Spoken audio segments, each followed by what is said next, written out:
Welcome in on this Friday afternoon. Thank you for being with us to bring in the weekend, a weekend that will be filled with football for some schools.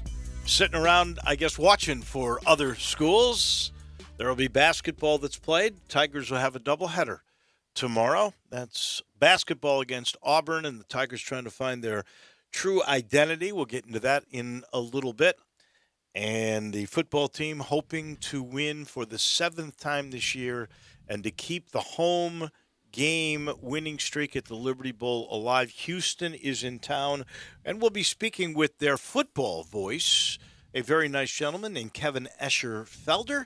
He will join us in the 5 o'clock hour. I guess you could say, Brett, all good things finally come to an end no matter what occurs. You do something well long enough, sooner or later, it has to come to an end. It was a ho-hum football game last night. Certainly another group lock, 3 in a row that this show was able to call. We're up to 40%. We're catching fire. We're moving. I don't know if there will be very many when we do the First National Bank and Trust Friday football forecast coming your way at 5:30, but there could be. But last night was the end of truly one of the more incredible streaks that I can think of. Will never be done again. The New England Patriots had 10 wins or more for 17 straight seasons. Think about that.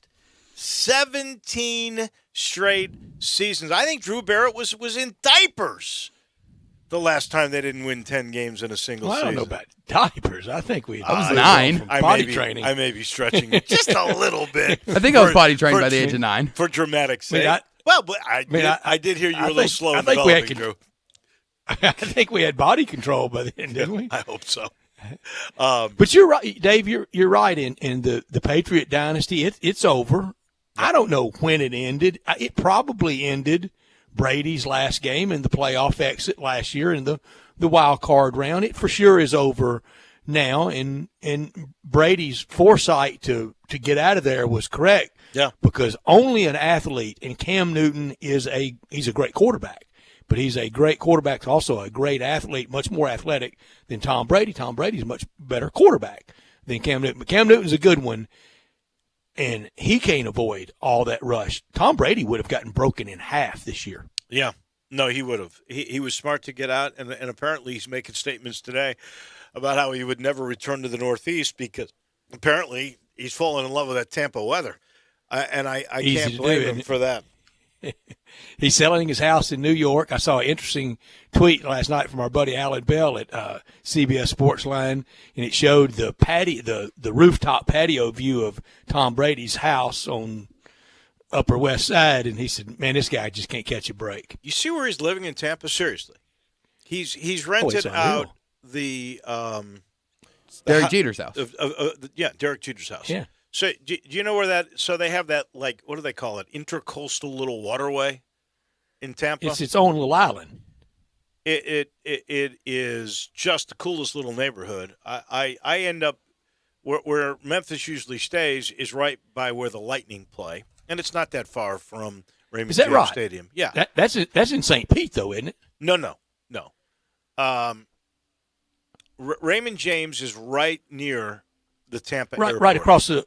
Yeah, it's right across the waterway from there. So, right. So you said the Lightning. Where did the Lightning? I thought they played in St. Pete. No. The Rays play in St. Pete. They're the only major team that plays in St. Petersburg.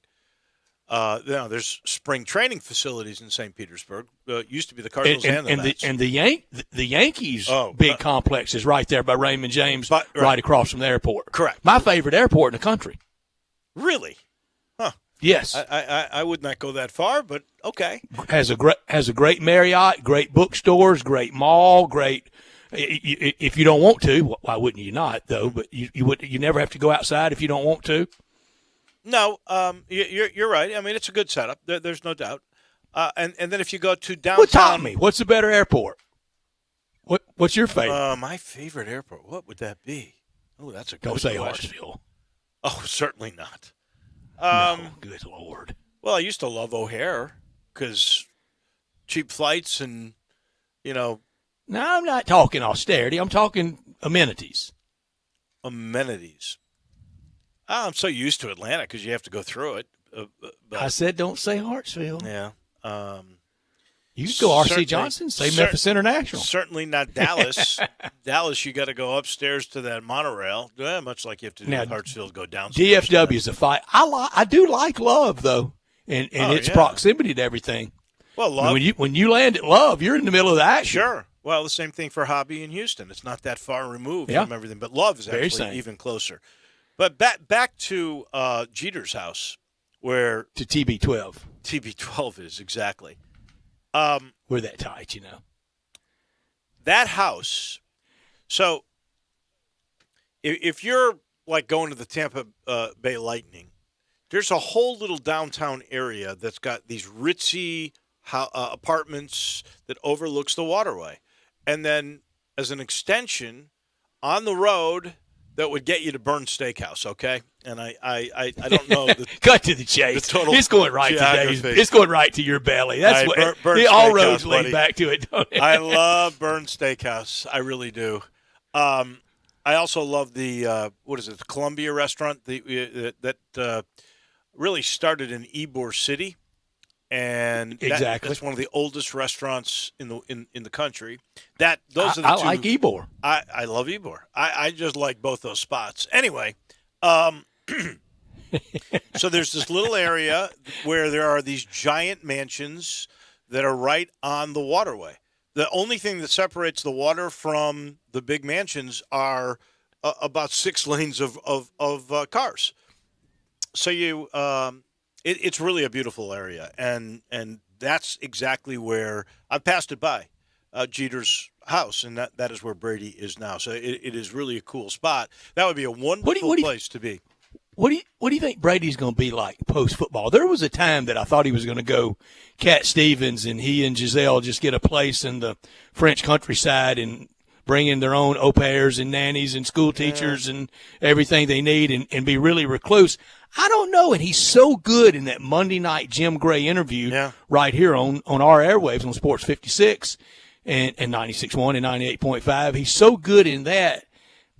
But I don't know if for those guys like Peyton, like him, that if that's enough of the competition drug, and I mean that glowing nicely about drug, I don't mean literally. I don't know if that does it enough for him. Well, I think he's a good dad, and I don't think that going to isolation with nannies and in school and I don't think Cat Stevens anymore. I don't think he's doing that. Homeschooling, I don't think that would be good for his kids.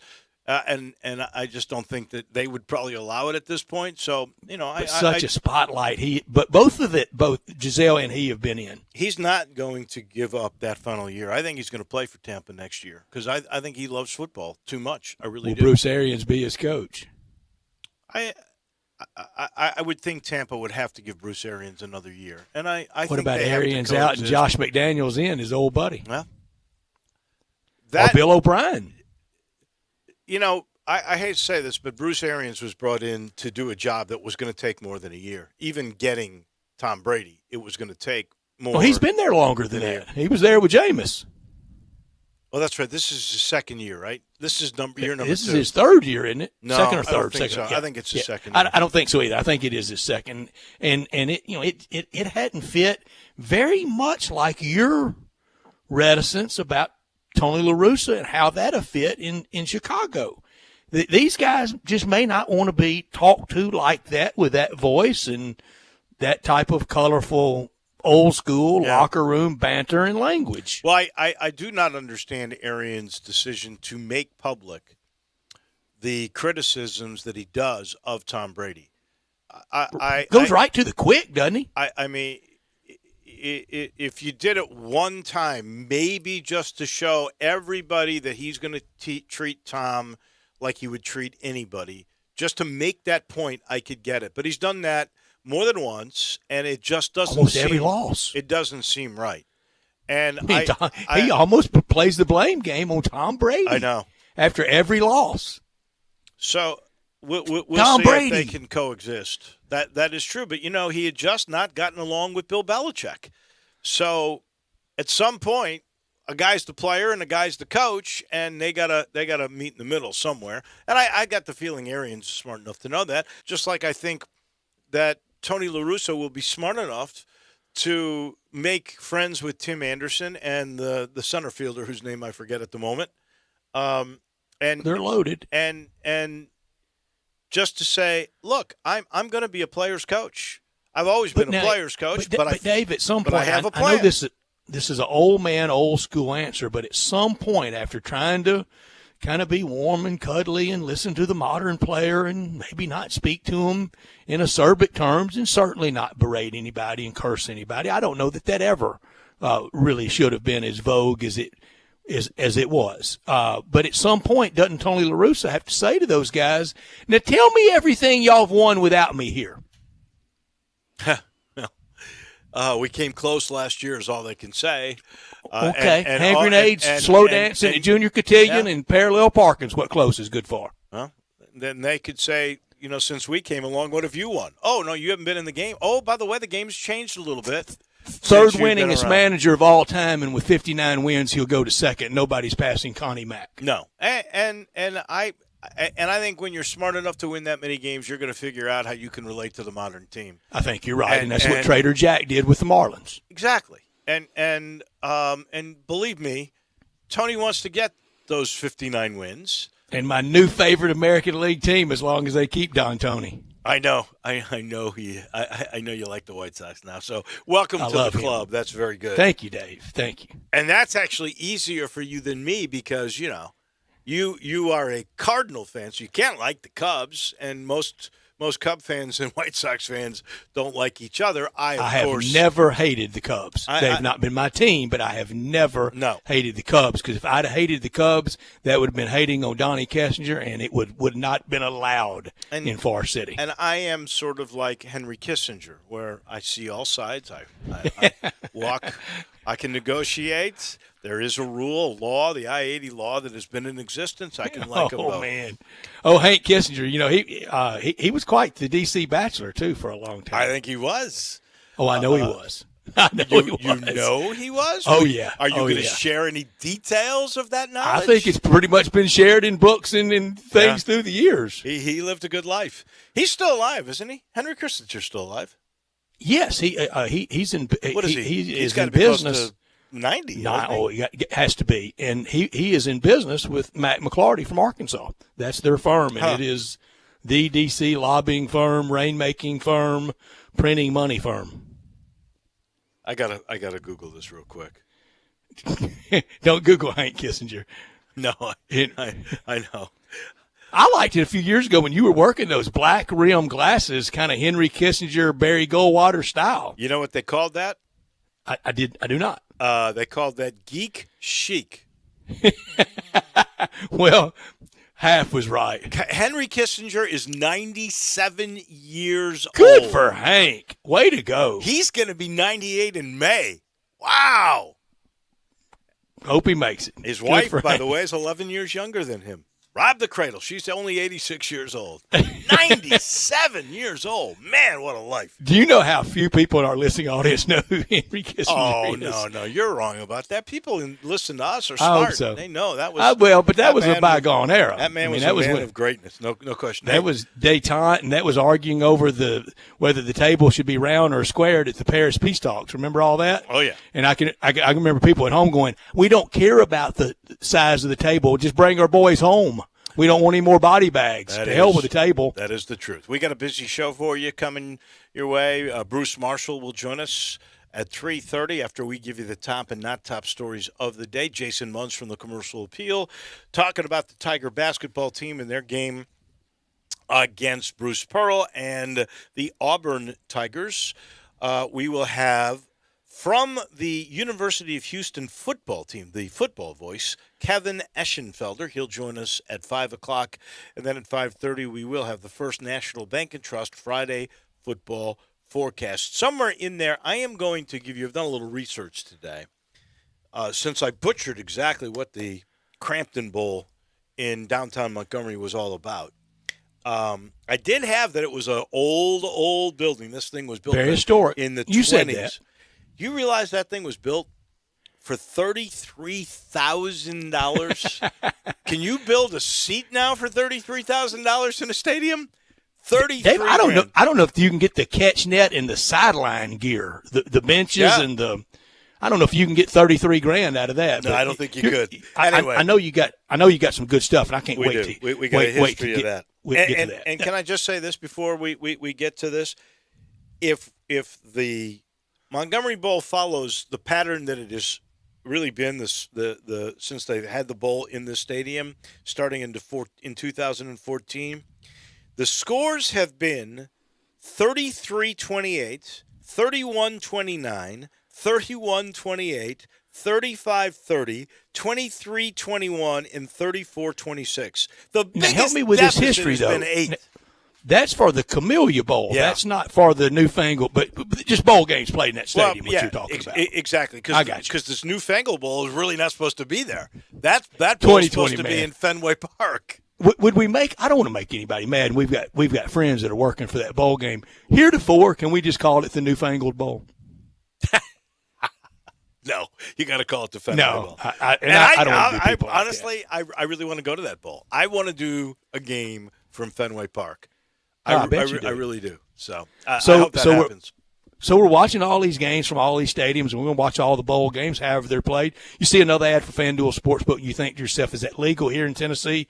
You bet it is. You can place your first bet on FanDuel Sportsbook risk-free and get up to $1,000 back if you don't win. Seriously, no strings attached. Just place any bet. If you win, you keep the cash. If you lose, you'll get your entire bet, up to $1,000 back in bonus site credit, so you can take another shot at the end zone on the house. Good Friday night games tonight. San Jose and Nevada, a really good game. All the games tomorrow in college. Tigers tomorrow afternoon, SEC tomorrow, NFL on Sunday, NFL on Monday, college basketball, and with FanDuel Sportsbook, generous risk-free bets are just the beginning. They've got a simple app, an exhilarating bet type such as same-game parlays, and once you win on FanDuel Sportsbook, they get you your winnings in as little as 24 hours.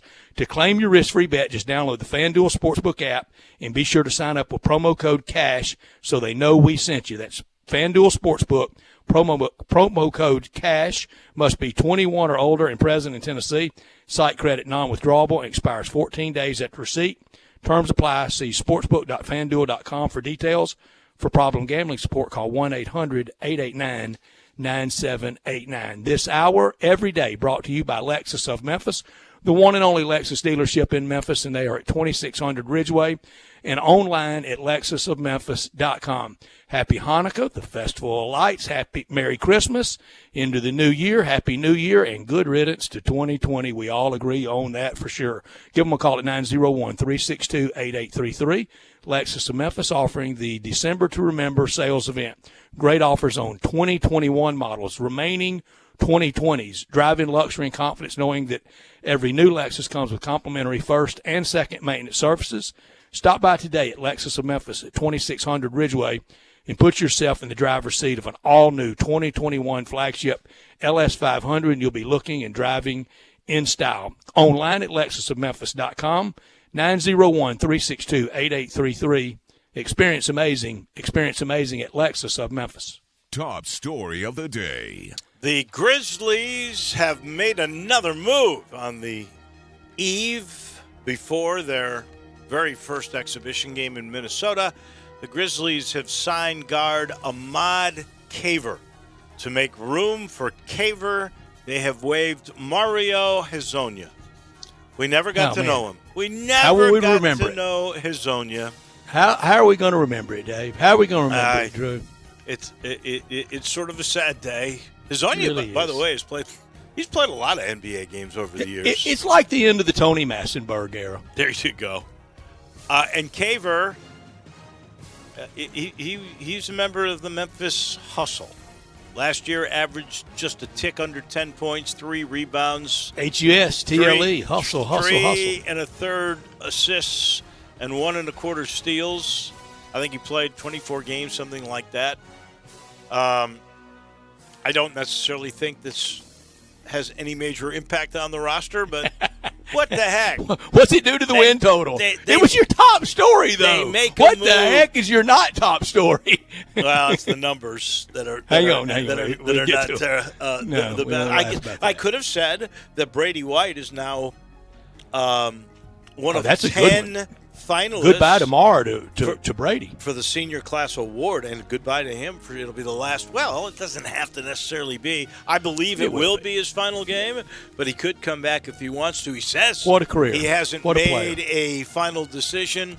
But in talking with his mother and his father on Bourbon Street last weekend, I got the sense that was their final regular season road game. They'll have the game in Montgomery, and they will have the final home game tomorrow. But he made the finalist list for the Senior Class Award. That is for leadership in your community. So, the guy is a finalist for the Campbell Trophy, and that is really something. Which is very prestigious. That's the academic Heisman. He's a finalist for the Warfel Award for, one of the awards for quarterbacks. And Danny Warfel once won the Campbell Award. He sure did. And now he's got this senior class thing. It is a tremendous story, and it'll be a day of reflection for sure tomorrow when we say so long in Memphis. I bet you have him as one of your star of the game players from the locker room post game. I sure hope that will be the case. I bet it will be. Top story for me, big one for Tigers basketball tomorrow versus a 2-2 Auburn team that won by 5 in overtime over St. Joe's, got hammered by Gonzaga. And then they lost by 8 to UCF, and they won by 9 over South Alabama. So mixed bag there, kind of against two lesser teams they've won, against two better teams they've lost. Gonzaga may be the best team in the country. They're not very good right now. They're very gettable. They're very young. A win's a win, a good win. A loss, more questions about a Tiger basketball season that is starting out to be very disappointing and so far unfulfilling. Well, the bottom line is that it's your last chance to really get any kind of resume built up other than whatever you do in a conference that we really don't know how good it is. And it was interesting, and it could be my not top story, but they changed the original time on that game from 8 o'clock to 6:30. They did that, according to Bruce Pearl, because he demanded it so that his basketball team wouldn't go up against the Auburn football team. But it's okay for Memphis's basketball team to go up against their football team. If that is true, if he actually has that clout. Not top story of the day. Those are the numbers again, and we learned today the Shelby County Public Schools are going to delay the return to in-person classrooms until at least February. They did this poll, too.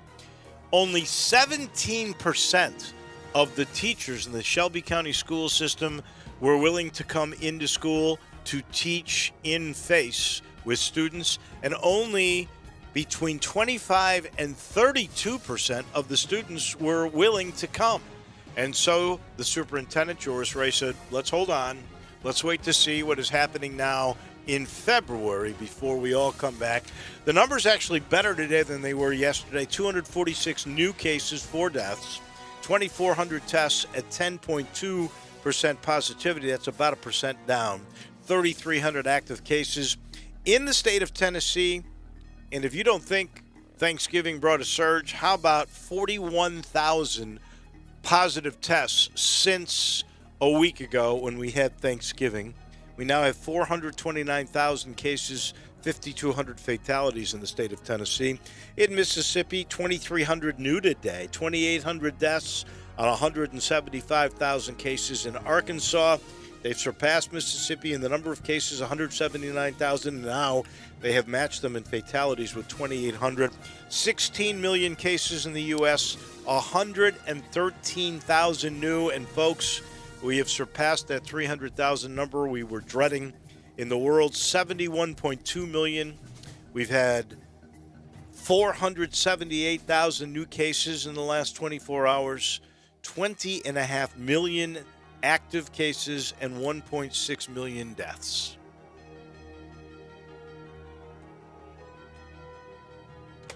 And those are your top and your not I'm back. I'm sorry, Dave. I'm having Wi-Fi trouble. I'm very sorry. I'm having Wi-Fi trouble. Bear with me. That's okay. You want my not top story, right? Correct.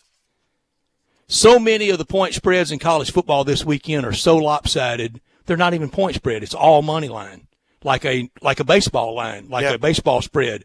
When Vegas has a hard time making a point spread, you know these rosters are in chaos. Well, they are. I mean, you've got schools that are down to the minimum 53 scholarship players. Some of them are going under that. Some of them haven't played for a month. It's just the hardest handicap year in history. We'll talk about that with Bruce Marshall in a minute. We are officially underway on this Friday edition of Sports Time. We are Sports 56 WHBQ. Listen to us daily on AM 560, 98.5 FM, and 96.1 FM. In today's world, a lot is going on, but one thing is always true. You need to take care of yourself. The skin clinics can help. Age, diet, genetics, and current events can conspire to make you look and feel much older than you are. It doesn't have to be that way. Call the skin clinics and let their expertly trained nurses, estheticians, and staff choose the treatment that best suits you and your pocket. There's so much you can do. Consider skin resurfacing and rejuvenation, lash extensions and specialty brows, injectables, medical-grade chemical peels, laser hair reduction, waxing, facials, makeup applications, and even services just for men. The Skin Clinics has it all in a caring, safe environment, always observing current social distancing guidelines. Go to theskinclinic.com to find out more and call today for your appointment at 901-345-SKIN. That's 901-345-SKIN. Taking care of yourself is good for you and your loved ones. Come to the Skin Clinics, 1300 Wolf Park Drive in Germantown. Hi, this is Troy Fiveash, owner of Fiveash Roof Services. You've heard me talk about how we offer the best products, the best warranties, and the best services for years. Now let's talk about pricing. Pricing should never be the only reason you hire a contractor, but in today's world, pricing is always a consideration. So we suggest you get 2 or 3 estimates for your roof replacement from a reputable, licensed, and insured company, and then give us a call. If we can't beat your best price for a comparable roof system by more than $100, we'll give you $100. It's that simple. We are so sure we can offer you the best price, beating all other qualified companies. We will hand you $100 if we can't, and thank you for the opportunity. So give us a call. What's the worst thing that's going to happen? Make $100? Fiveash Roof Services, a proud supporter of Tiger Athletics and the official roofer of the Tigers home team. Fiveash Roof Services, fair, honest, and ethical. 367-0050 or memphisroofer.com. Fiveash Roofing is what we do. We're here for you. Swing into Edwin Watts Golf Shops this holiday season for the hottest gifts from Titleist. Featuring the Titleist TSI metals with an all-new aerospace titanium-based construction that's never been used before in golf. This new engineering pushes the boundaries of speed. TSI is faster in air and faster at impact to give you the longest, straightest, best-looking, best-sounding Titleist metals ever. Come into Edwin Watts Golf Shops and get custom fit today. Edwin Watts Golf Shops, your holiday headquarters since 1968, and shop online at worldwidegolfshops.com. Rocking around the Kia rides, have a happy holiday. That's right, Mid-South Gossett Kia on the Pike is rocking away at the Kia Holiday Sales Event. Command the season, and gift wrapping is available on your 2020 Kia Forte $142 a month lease, 2021 Kia Soul $148 a month lease, plus 2021 Kia K5 $192 a month lease. All just 36 months, $3149 due at signing. So get them what they really want this season, a new ride from Gossett Kia 1900 Covington Pike, or shop 24/7 at KiaCovingtonPike.com. Ask for Bobby J. He'll put you in a new Kia today. If you want it, we got it at Gossett Motor Cars. All 36-month leases, $3149 due at signing, 0 security deposit, $650 acquisition fee, 10,000 miles per year, 20 cents excess mileage. Forte ME 29910, MSRP $20,625. Sold M7755,682, MSRP $20,315. K5 MG 003,199, MSRP $25,725. Includes all manufacturer rebates and incentives. PF 695 excludes tax title and license. With approved credit, warranty is a limited powertrain warranty. See Kia.com or retailer for details. Offer valid through 12/31/20. Dealer stock only. Now, back to Sports Time on Sports 56 with Wolo and Stats. This hour of Sports Time is brought to you by Lexus of Memphis. Here once again are Dave Woloshin and Brad Norsworthy. We like to party.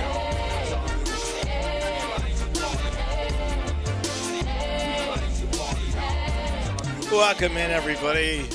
We are going to make sure you get to the weekend with a smile and that you're informed. Wallow and Stats with you until 6 o'clock. A big staple of our Friday lineup always has been Bruce Marshall from the Gold Sheet. Let me let you know that we are in the Family Leisure Studios. We get to Bruce in a minute. He's at the Family Leisure Studios way out west in Las Vegas. Right now, in this neck of the woods, we got the Holidays at Home sale going on where you can get spas. They got so many in stock, and they've even got hundreds more on order. You'll find the one that is perfect for you and for your backyard. Pool tables, game tables, arcades, perfect for having the family over for Christmas or for New Year's. Small little gatherings, nothing beats having fun with a pool table with something like that. And then after the big meal, how about a massage chair? Special prices during the Holidays at Home sale. You can buy your pools now for 2021. You'll save the increase that invariably you're going to get when the year changes. The 2021 price will be higher. And you'll also get early scheduling. So you'll get a preferential spot on early installation of your brand new pool. So you save money and you get it installed early if you go to Family Leisure now. Family Leisure, I-40 and Wooden Road, where family and fun are all coming together for the holidays. Hope it's going to be a wonderful holiday for you, Bruce Marshall. Welcome to the show. We were just talking about this may be the hardest year ever in the history of handicapping because you have no idea how many scholarship athletes one school might have as opposed to the other. So many have paused, like Memphis and Houston this week. Houston hasn't played for a month. It is impossible to get a real feel, I think, for any of these teams, including the NFL. Good afternoon.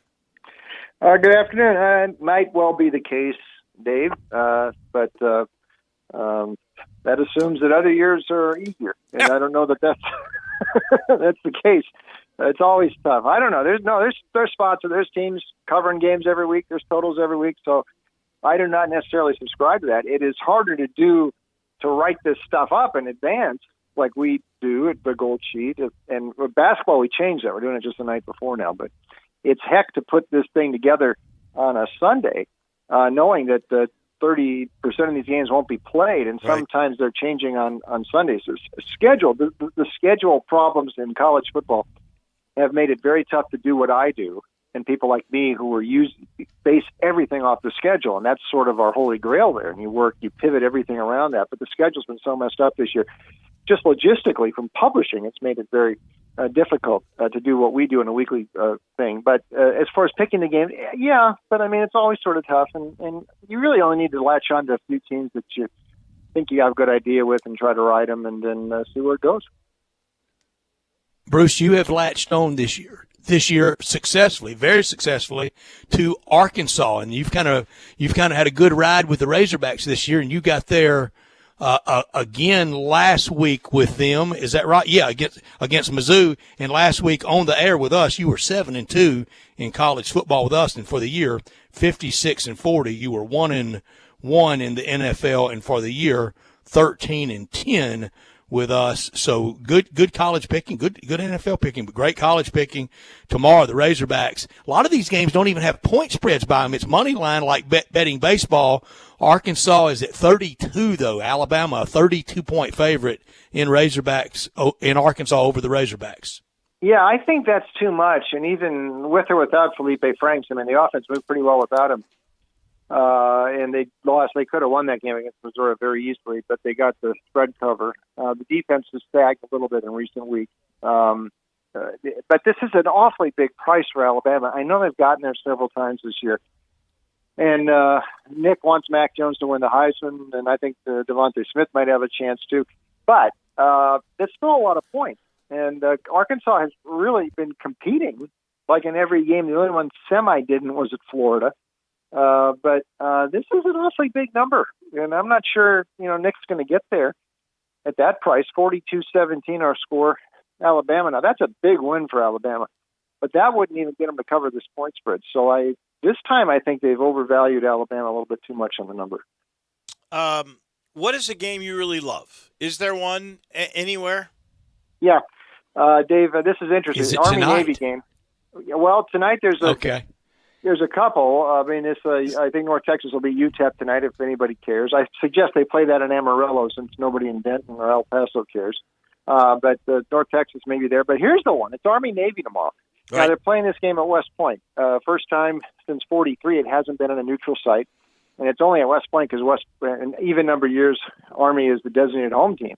And they will have the Corps Cadets there, and they'll also bring the brigade up from Annapolis. So there will be people in the stands just from each of the academies. Here is the rub here. Now, the total, 38, and I'm even seeing some 37.5. So that's not very high. 14 straight years. You heard me right. 1-4. 14 straight years this game has gone under the total. And it doesn't take a math scientist to figure out why. These teams both run the option. There are few incomplete passes. The clock just moves and moves and moves and rarely stops. And most of these games are played in the low teens. This year, Navy's not running as good this year. And you saw them a few weeks ago against the Tigers. But they're 46th running the football. This is usually a top 10 running team. They've struggled some. I think they're going to lose this game. I think Army gets them 20-10 or score forecast. But I'm going under again because these are the shortest. These games only go about 2 hours and 15 minutes. There's more. The normal pageantry they're not going to have this year. So that time slot, they're not going to fill up that 3-hour time slot on CBS tomorrow. Another under in Army-Navy. And what is the number? Under what? It's 38 or 37.5. That is not very high, but for these teams in this series, that's plenty high, I think. Okay. What about tomorrow in Memphis? The game Dave will be calling, 2:45, Liberty Bowl Stadium. Houston Cougars, a pretty decided road favorite over the hometown Tigers that don't lose at the Liberty Bowl. Yeah, and they also don't cover any point spreads. So there's a conundrum this week. You want them to win, or can they actually cover? They're a dog at home, and they did cover that one game miraculously against Central Florida earlier this year. That's the only game they covered against an FBS team. They did get one against SF Austin, but you go back to last year, and now it's 12 games. 10 of those Memphis has lost against the spread, and 1-10 against the last 12 against FBS team. Wow, jeez. So you really want to? They've been underachieving. The defense has sagged.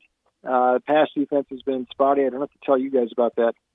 It's what Houston brings here. I don't know. Houston has been so messed up this year by more than most teams. I think disrupted. I mean, they had their first month of the season wiped out. They've had the last month wiped out. They played about 5-6 weeks in a row in the middle, and they were 3-3 there, and everything middling for them. Toon is not a bad quarterback, but Memphis's defense is a liability. So we took it 35-28.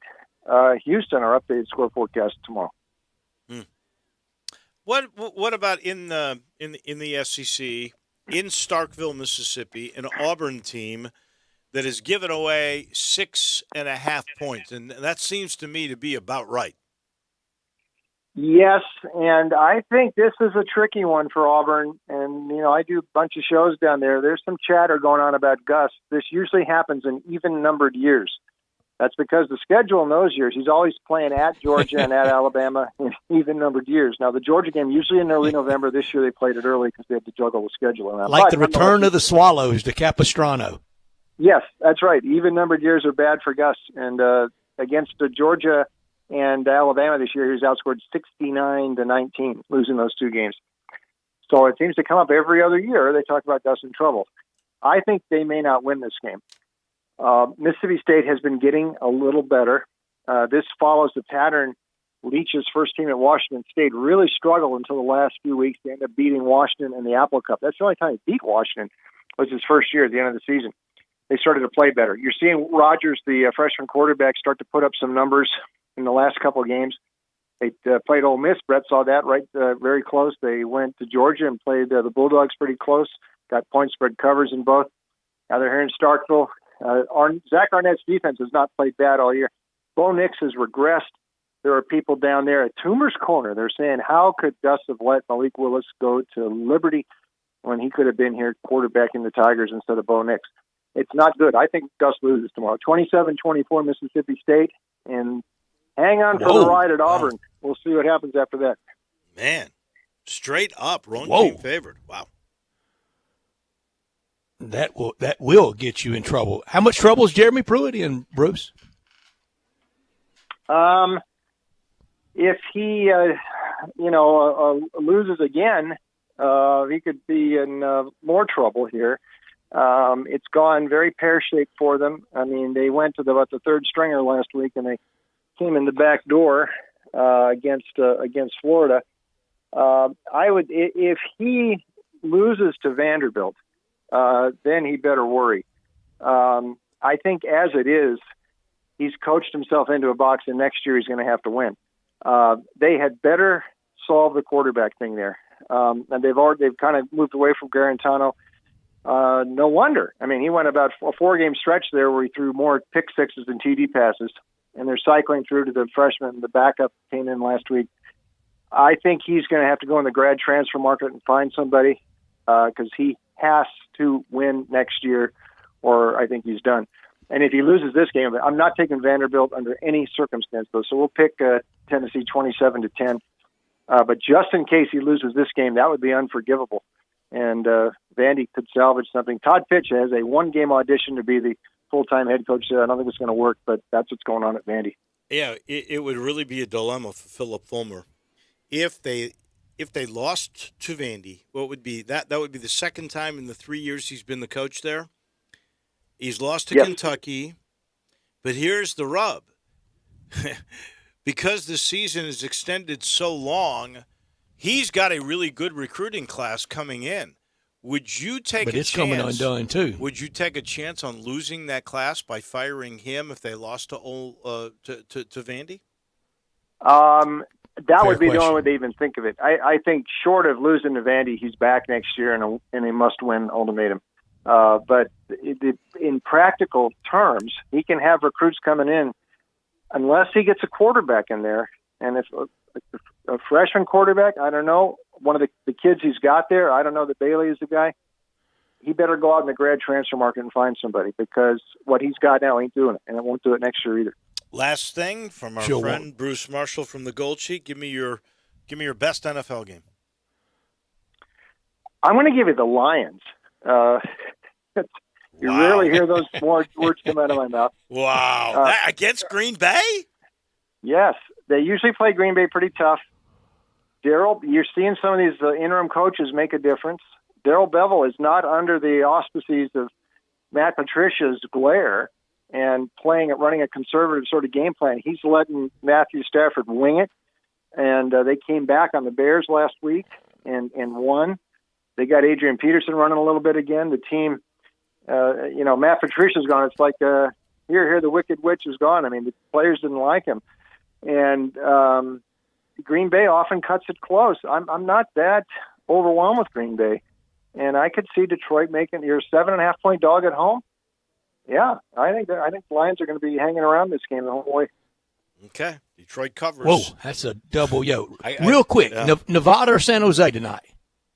Just down the street from me here, a little bit to San Jose. This defense, by the way, 110th last year up to 30th this year. You talk about a jump on defense. That's pretty good. We'll lean a little to San Jose. San Jose. Okay. Thank you, my friend. We appreciate it so much. How do we get more of Bruce Marshall? Good luck. Thank you, guys. Goldsheet.com. We got basketball every day, by the way. You can buy Gold Sheet hoops every day. All the football stuff, goldsheet.com. I'm also at Vegas Insider and on best.com. Thank you, Bruce. We appreciate it. Have a great weekend.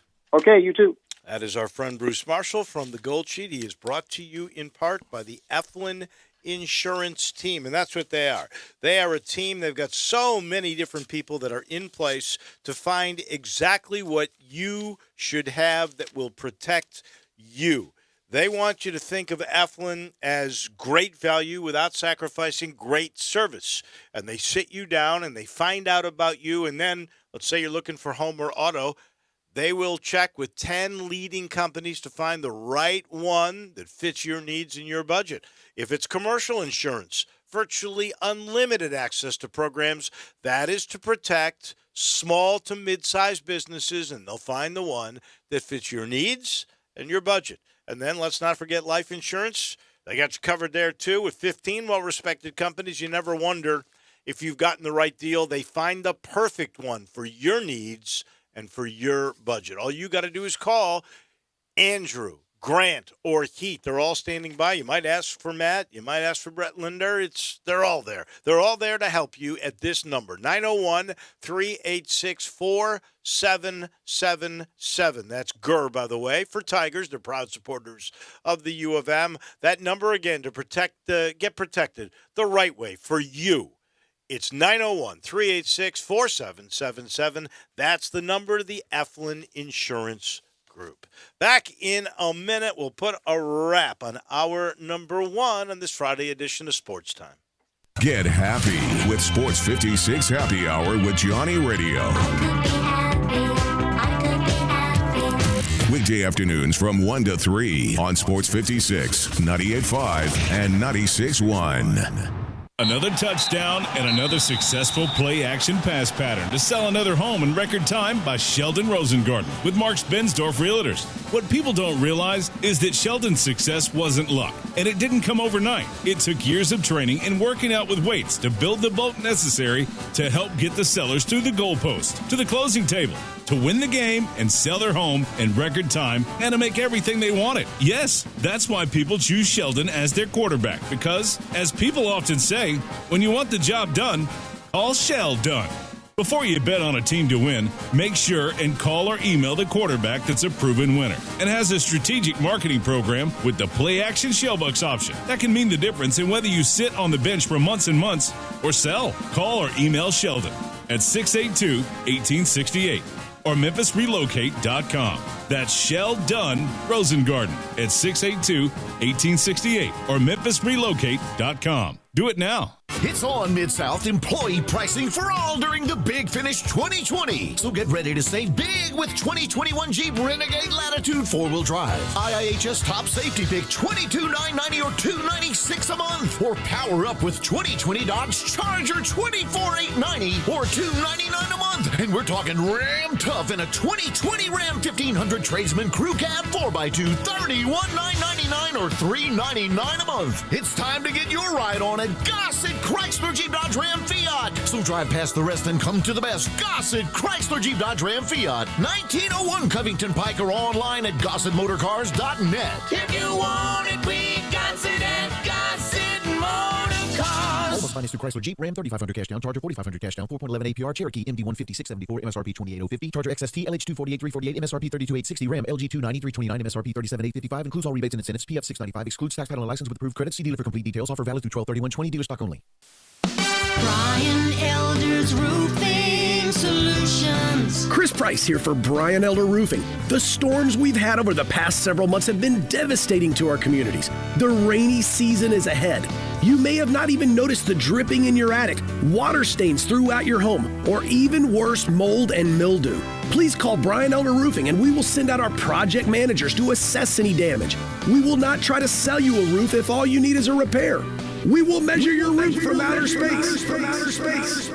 0% for 60 months, even no payments till 2022 are available with approved credit. If you've noticed missing shingles, water stains, leaks in your roof, call us before you call your insurance company at 867-0303. That's 867-0303, and we will provide a free, thorough inspection of your roof's condition. Call 867-0303. Brian Elder's Roofing Solutions. Spend the holidays at home this year with a little help from Family Leisure. Family Leisure has so many spas in stock and hundreds more on order. Now's your time to really save big. Huge savings on pool tables, game tables, arcades, massage chairs, and a whole lot more. Buy a pool now and save the 2021 price increase. Plus, you'll get early installation scheduling. The Holidays at Home sale happening now at Family Leisure, Whidden Road at I-40, where family and fun come together for the holidays. Now, back to Sports Time on Sports 56 with Wolo and Stats. This hour of Sports Time is brought to you by Lexus of Memphis. Here once again are Dave Woloshin and Brad Norsworthy. What I'm saying is, this is the anthem. Throw all your hands up. Y'all got to feel me. Sing if you're with me. Yeah. Welcome back in. Chris and Crew, our first hour. And you remember, Brett, a couple of days ago after the Tigers had gotten 2 recommitments and then signed the kid from Murfreesboro, the defensive end, a 4-star named Javon Nelson. That was their 23rd. I said, you know what? They're not going to sign any more because they're trying to keep space, right, for transfers and the portal and everything else that is occurring. And then, of course, yesterday they got another 3-star recruit, an outside linebacker named Spencer Rich. He's from Nashville. He's from Brentwood Academy, so you know the kids from Brentwood Academy are really, really well coached. Know how to play. So that was 24, and I thought, well, there's not going to be another one. And then just a few minutes ago, they got a commitment from another 3-star from right here in Memphis. They got White Station speedster. The young man is named Brandon Harris from White Station High, 5'11", 190, wide receiver, punt returner. And he's got really good speed and a little bit bigger than he'll fit right in a Calvin Austin, and so that is terrific. Now that's 25. He'll fit right in, and he didn't get to play this year, and what a shame. But I'm trying to find the half full here. Yeah. Think about for those youngsters. All right, they missed their year, they missed their senior year, one shot at that. We know all that. I hate it for them. I wish we could wave a wand and that not had happened, but. That shoulder didn't get hit any either. No. That knee didn't take any shots. That is those ribs didn't take any shots. That's a positive way to look at it for sure. And because there's only so much tread on those tires. There's only so much. Well, and then in your neck of the woods too. In the last 4 or 5 days in Oxford, there have been 3 flips where the Ole Miss class has. Really took him a long time to get started, and a lot of people were worried. Getting closer to the top, right? But he's flipped, especially 2 big guys from Mississippi State. Yeah, and a tight end that had previously committed to UT, now going to go to Ole Miss, and looking forward to more on the way. Now, this year in-state in Mississippi, and that's where it all starts for Ole Miss and Mississippi State, you kind of got to at least – split. If there's 10 big timers, you got to at least get 5 of them. And but it's not a cup runneth over year this year in state.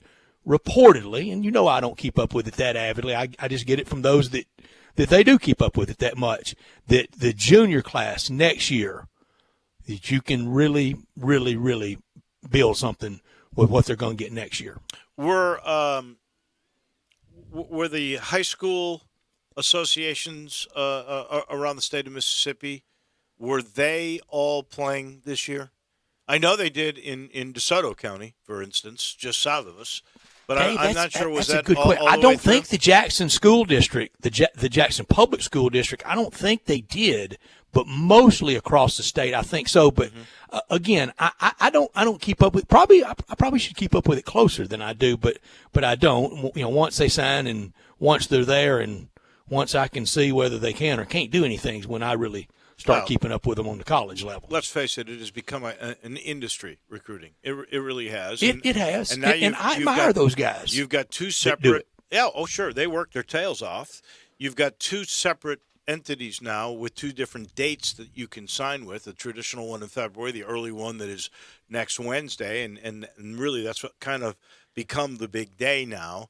And because of that, we've put so much attention on it. Here is why I don't like to do it until like right now, or then it's much easier we have some in February because critical mass. Now you really know. But there's so many people that flip in the last week. And Memphis lost those guys. First of all, they had them. There was all that euphoria. Then they lost them. There was all that depression. And then they got 3 of them back on a recommit. Exactly. That's why you got to kind of wait to now. Because I think if the kid makes his decision now and he really commits, he's not changing his mind from this point on. I think. But I've been 18, and you know how flighty you can be. Oh, yeah. This portion of our show brought to you by Edwin Watts Golf. I hope my wife is listening. I don't usually ask for Hanukkah gifts or for birthday gifts. I don't. Sounds like you're almost begging, Dave. Come on, Drew, and I'll take care of it. What do you need? I'm not saying I have any need, but my wife never knows what to get me. And if she went to go see Jay Hasselman at Edwin Watts, I guarantee you he could find something that I would like. Heck, tell her to meet me there tomorrow at noon. I'm picking up my new putter from Edwin Watts tomorrow. You're getting a new putter? I am. What are you getting? Yes, sir. A new Cleveland putter. A Cleveland Yes. putter? Very good. The guys at Edwin Watts said basically it's the same putter as their Highline ones. Odyssey? Just as Odyssey. Some of them even like it just as much, and it's half the price. Oh, yeah. They've got everything. That's the beauty. Did they fit you for that, by the way? Yeah, got it 35 inches. See, that's what we're talking about here. They will take the time to fit you at Edwin Watts. They will tell you the differences between the Odyssey, a Scotty Cameron, and the Cleveland that you got. And if they fit it for you and it's got all the new materials, the darn thing is going to be just as good. Now you got to work on your putting stroke. It's always really the carpenter, not necessarily the tool when it all comes down to it. But some tools can help you immensely, and you've taken the right direction in that regard. And I want all of you to take that right direction for Christmas, for Hanukkah, for whatever you're giving presents away for. I'm telling you, the folks at Edwin Watts Golf, they're there to help you. They really are. And if it says golf, it's at Edwin Watts. It is the golf shop of Memphis. We used to go to our country clubs. Now we go here because you're going to get the best price. You're going to get absolutely the best choice. They have more product in Edwin Watts than you can believe. Plus, 2 different computers to get tested on, a putting green, which they use to adjust perfectly. Drew Barrett, please go see my guys. Edwin Watts Golf at I-40 and Poplar. We're back in a minute. Hour number 2, we turn our attention to Tiger basketball, and the great commercial appeal beat writer Jason Munz is right around the corner. 75 months at 3.4%.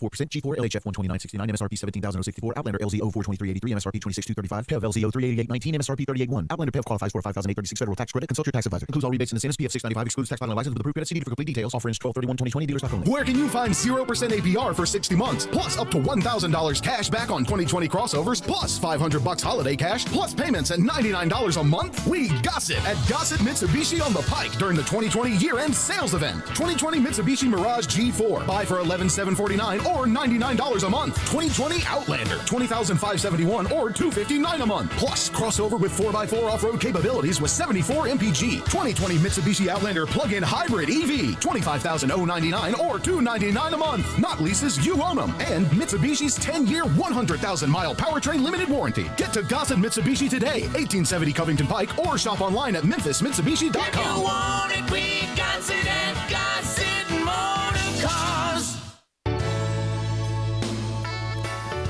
Listen Sundays at 11 a.m. to join Idlewild Presbyterian Church for worship. Idlewild is a PCUSA church located in Midtown Memphis. Water damage to your home or business can be an absolute nightmare.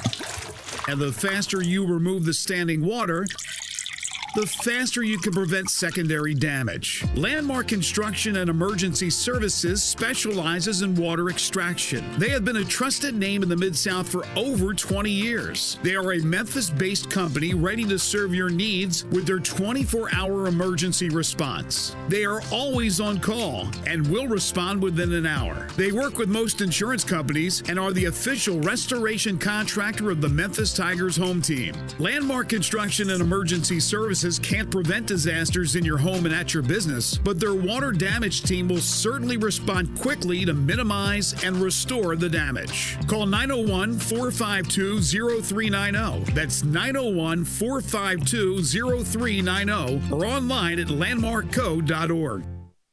We are Sports 56 WHBQ Memphis, W253DF Memphis, and WIVG Tunica Memphis.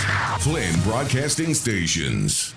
Now, more of Sports Time on Sports 56 with Wolo and Stats. This hour of Sports Time is brought to you by Homer Skelton Hyundai. Here once again are Dave Woloshin and Brad Norsworthy.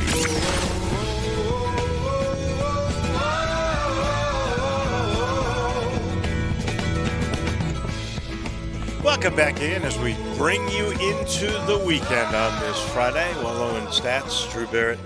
Our producer, Jason Munz, is going to join us here in a second. Just a quick little note. The Tiger kickoff has now going, this was originally an 11 o'clock kickoff tomorrow against Houston. Then Boy, they've conspired against you on Saturday, haven't they? It did. Then it went to 2:30. Now it's going to 2:45, which means 15 more minutes of fill time for us. Isn't that fun?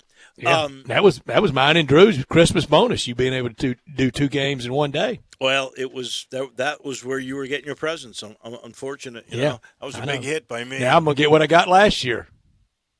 You will. That's exactly right. And I hate to repeat gifts. Squadouche. I really do. I know. To do that. It's always a gift, however, to talk to Jason Munns, our friend, the Tiger basketball beat writer for the Commercial Appeal. Happy holidays, Jason. And I guess the Tigers get ready to play what was supposed to be an 8 o'clock game that has been moved because Bruce Pearl says he wasn't going to go up against football. He didn't mind if Memphis did, but that is the case.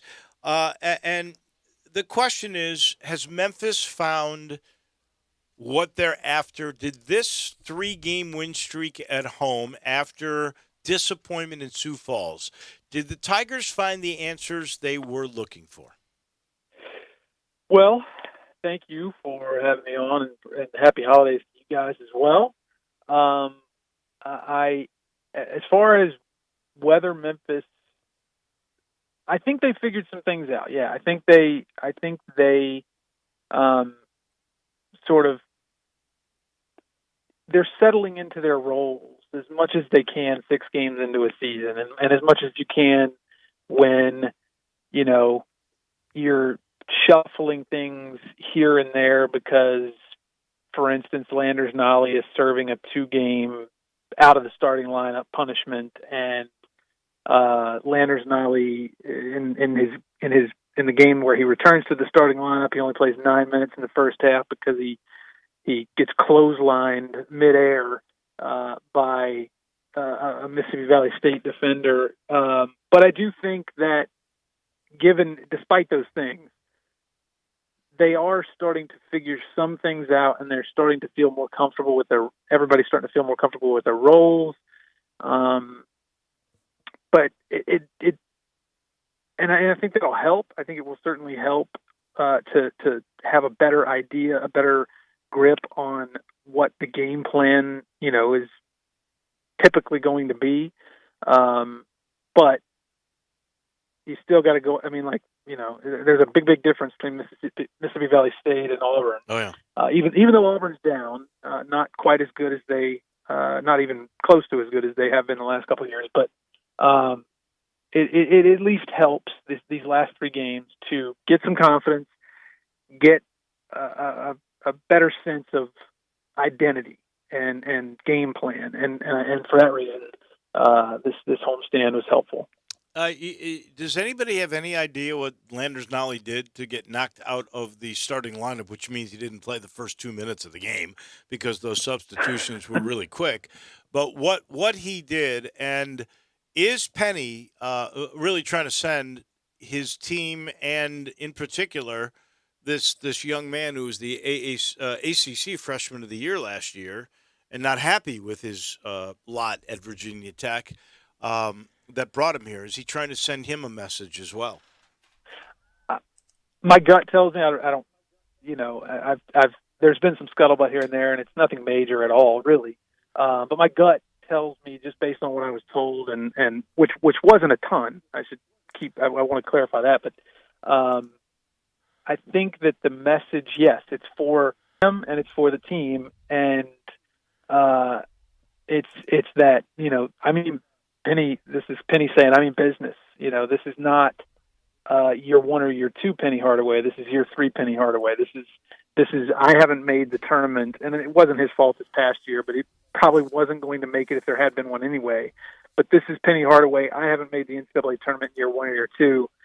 I'm not going to let anything, stand in my way this time.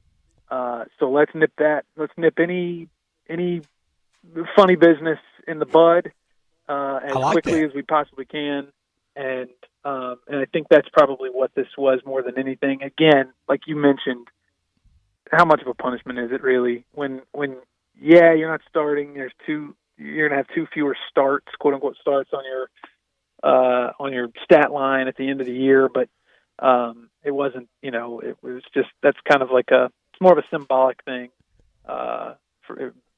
rather than anything else. But yeah, and maybe he'll get the message instead of having to go maybe to mock 12 and up the punishment. Yeah, I mean, I just got the sense that Landers was maybe making the rest of the team think that he was thinking, I don't know, more highly of himself than others potentially. But again, from what I was told, nothing serious. Just let's stop this right here and now. Yeah, stop. I'm giving you a message. I'm not making it very punitive at all, because is literally take it. 2 minutes into big deal. That first game he didn't start. He was put in, so he missed the first 2 minutes of the game. Here's I'm thinking out loud, because once a player will have this one free transfer, the leverage that they have is no longer leverage. It's gone. They've used it. Right. Well, it's not as much leverage anymore, because he still does have, I could go overseas or what, I could go pro, if, whatever. Right. If he's good enough to do that, yes. I would agree with that. Here would be my question. Landers Nolly already transferred. If they grant that this next year, that's a new rule. Would he be able to transfer again without sitting out if he became disenchanted? I don't know the answer to that. I know, for instance, let's say DeAndre Williams, that the NCAA hasn't rendered any kind of transfer decision upon him, because I think they're just saying, you know what, we're going to give everybody a blanket transfer here in the next couple of weeks. Let's just let that kid go with everybody else when we make that decision. We don't have to render anything at this point. We'll stall. He's going to miss a few games, but he'll get the majority of the year, and he can, we'll just grant him in that way. So then he would have used that transfer, and that is over. But I don't know if that's the case with Nolly. Yeah, boy, that's a really good that's a good point. I hadn't thought of it like that, and I'll ask now that you brought it up. I will certainly ask if that's the case. But yeah, logically, he was granted a transfer waiver under normal circumstances, quote unquote normal. The old way. System. Even though we knew this new rule was coming, it was still done under the umbrella of the old system. So yeah, I mean, I guess so. I mean, again, logic would dictate that yes, he would be able to, if he felt like he wanted to, he could transfer, play immediately, and it wouldn't. I mean, he would not have used his one-time transfer deal. So yeah, I didn't even think about that, but I'll clarify it and get back to you guys. Jason, and this year all the games are big, and tomorrow against an SEC opponent. I love in the Tiger game notes, and they are fantastic. Just a lot of great information that tomorrow the Tigers will be going for its all-time 100th win against current members of the SEC, 99-65 all-time against the SEC. Only the second matchup with Auburn ever. The last one was, well, Dave was a little guy. The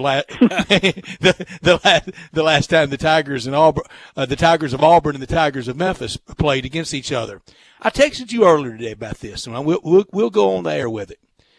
You can't say a December 12th game is a must, but it feels very, very, very important, more than just a regular Saturday in December game. I agree. I agreed with you in the text, and I agree with you now. I think because of the 2 losses in South Dakota and the fact that the rest of the schedule doesn't, it doesn't give Memphis very many opportunities for like top 50, top 75, top 100 wins. I mean, there are a few here and there. Houston obviously is really highly ranked. SMU is getting there.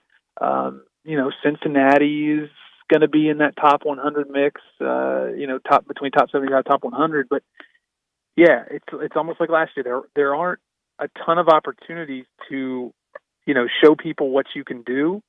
and prove that you are capable of playing against, and beating good, solid competition.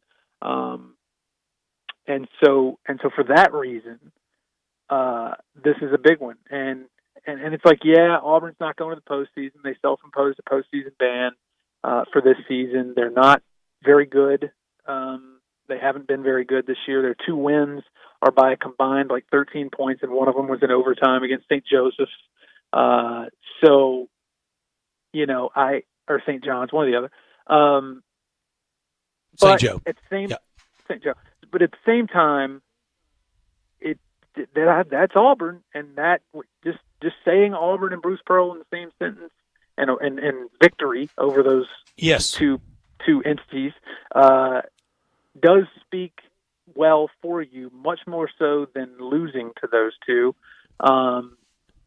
this season. I just think the one caveat with that whole line of thinking is I have to think that by the end of this season, when it comes time for the committee to start making their decisions, I think they are going to look at, more so than any other year, they're going to look at who you have right then and there, who you have in March, who's on your team in March, and was the team that you have in March, was it the same team you had in November? Was it the same team you had in December? And the point is, when we get to the end of the year and DeAndre Williams is maybe he's killing it, and Memphis didn't have him in South Dakota, they're not going to have him tomorrow afternoon.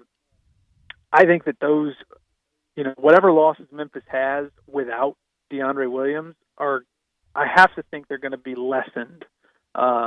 It's not going to be quite as big of a knock against you if you have DeAndre Williams ready to go and eligible in March. I agree with this, Jason. I think that is a big part of the argument Memphis can make. I think, Brett, it is a critical game. We're obviously using semantics here. I think it is a critical game because it is really and truly the last opportunity you have to build your resume outside of your conference. And let's face it, this has gone terribly different than we originally thought it was going to be. There is no Texas A&M. There is no Georgia. There is no Tennessee. There is no Ole Miss. Instead, once upon a time, a Duke. You got Central Arkansas. You've got Mississippi Valley State.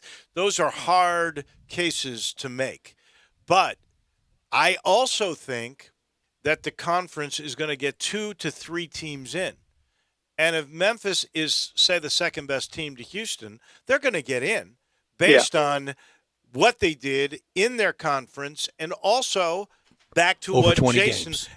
and what Jason just said. Building the this selection argument will day. be when you were in Sioux Falls, South Dakota, and when you played Auburn, you didn't have a starter who was a very good player that became a big part of your identity. And so that's provided DeAndre Williams lives up to the billing. And honestly, I have no idea. Have to. I don't know if he will or not. I suspect he will, but we'll have to wait to see. But that is the argument, obviously, that will be presented. Yeah. Now, Jason, with a win tomorrow, you can say this. Even with the self-imposition by Auburn and what they've been through, the last time we had a Final Four, the Auburn Tigers were there and got robbed in the semis. That's a very good point. One other thing that I wanted to just add to the whether it's a must win or a critical win, I do think that it will go a long way if they are to win tomorrow toward just the overall psyche of the team. It will help them create a sense of legitimacy, I think, from within the program, confidence, and more so the players than anything else. But the coaching staff too. I mean, I think again, Penny is, he's taking this season very, very seriously, which he ought to, and he always ought to. But this season, I think he's really, really buckling down, and I would hope that a victory tomorrow might make him be able to breathe a little bit of a sigh of relief, so to speak, going into AAC play, which actually starts next week. Well, I think the psyche of the fans, too, which everybody feeds off of, including the players and the coaches. And unfortunately, we all thought coming in to that great tournament that we thought was going to be in Sioux Falls, South Dakota, and of course that dramatically changed. But the expectations were really, all right, this is the third year of the Penny era. He's got so many good pieces in place. I know it's not the number one class like he had last year, but these are guys that are going to stick around. He's got Quinones back. He's got Boogie Boogie's going to be a lot better. We know that. Hey, Baugh and Lomax is going to be a junior. DJ Jeffries is healthy. This is the year. They should be a top 25 team, for goodness sake, and they didn't get that respect. But wait till after Sioux Falls, South Dakota. Oh, well, that didn't work out. So you need something good to feel about to get that sense of hope. And that Penny is really building something here, which I believe he is. And you know what he's got coming the next year, too, and maybe the year after that. So he's already got those pieces in place. He's got to prove, though, that he can win a bunch of games and make the NCAA tournament along the way. And some of that sense of confidence amongst the fan base has sort of eroded in the last 2 weeks. And a win tomorrow would get those fragile guys back on the train. But we constantly need confidence in sports, don't we, Jason? Do. Absolutely. No, and the Memphis basketball fans are very smart. They're not. They understand that these last 3 games have not come against world beaters by any stretch of the imagination, and so it will help the fans feel better about their Tigers. And then let's not forget that. Even though Auburn is not Auburn right now, Bruce Pearl is still Bruce Pearl. That man can coach, and yes, sir. Everybody knows it. And a win over him would go a long way, I think, for Penny Hardaway. Well, and he'll chew his arm off to win. He'll do anything. He'll scratch and claw. And the great thing is his team is really young too, and they're going to get better and better as the year gets on. That's why I like playing them now. And then watch them get better, which only ups your stock if you are able to beat them. Jason Munz from the Commercial Appeal joins us in this time slot every week. What are the 2 or 3 things that you think have to happen for the Tigers to get back that confidence we're talking about, to become the team we initially thought they would be? I would say this. You got to start hitting threes. They have not, outside of Boogie Ellis and Landers Nolly, they're not very good shooting threes so far. But specifically in this game against Auburn, if you're not hitting threes, you need the offensive rebound. And that's going to be tough. Auburn is a very good rebounding team. Despite all their other issues, they are a pretty good rebounding team. I think they're averaging 42.5 per game, and offensive rebounding or defensive rebounding is a big chunk of that. So you got to win the battle of the boards on offense if you're not hitting threes. So I think that's going to be a big key. The other thing is Auburn turns the ball over a ton. 18.5. They're averaging 18.5 turnovers per game through the first 4 games of their season. So you got to turn that into points if you're Memphis. You got to take advantage of the mistakes that Auburn makes. And then, that defense, you gotta that 94-foot defense, that smothering, suffocating defense that Penny Hardaway has sort of brought back or whatever. Mm-hmm. They gotta really commit to that and not get discouraged if they get, if Auburn goes 4 or 5 possessions where it doesn't work for Memphis, can't get discouraged. You got to stick to it and commit to the wearing of wearing them down. Even if it doesn't work for a little bit, it will eventually if you stick to it. Jason, where are you? Are you team Nate Oates or team Coach K? Gosh, that is such a hard. I don't know. I don't know because yes, Duke is not playing very well, and so it does. You do on the surface, you feel like, man, if they were 5-0 or 4-0, whatever. After that's low hanging fruit, though, isn't it? To blame it on that. It is both sides. Because he has been advocating for a later start for a long time, since before the season even began. I don't know. You know what? He hasn't really. Of late, he began that. A couple of months. You're talking about guys. Rick Pitino was the guy that said, "Let's start it later." Oh, you know what? You're right. Yeah. Coach K was going, "We got to play." I mean, the NCAA Gotta have lost the all tournament. that money. It is critical that we play. And now he changed his mind. Did he change his mind because of all the cases in America? And that I mean, if you listen to what he said the other night, he is convincing in that regard. But it's also true in my mind. I do wonder, and I don't think we'll ever know. But if he had won both those games against Izzo and Michigan State and Illinois, Illinois routed him, and he wasn't even in the game, and it was one of the worst losses he's had at home.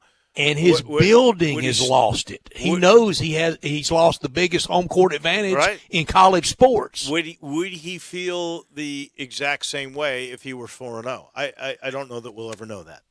Well, probably not. And the one thing I'll say is all these coaches know each other. They all know what they're thinking. They can all read between the lines. You know, like they know the difference between coach speak, and they know.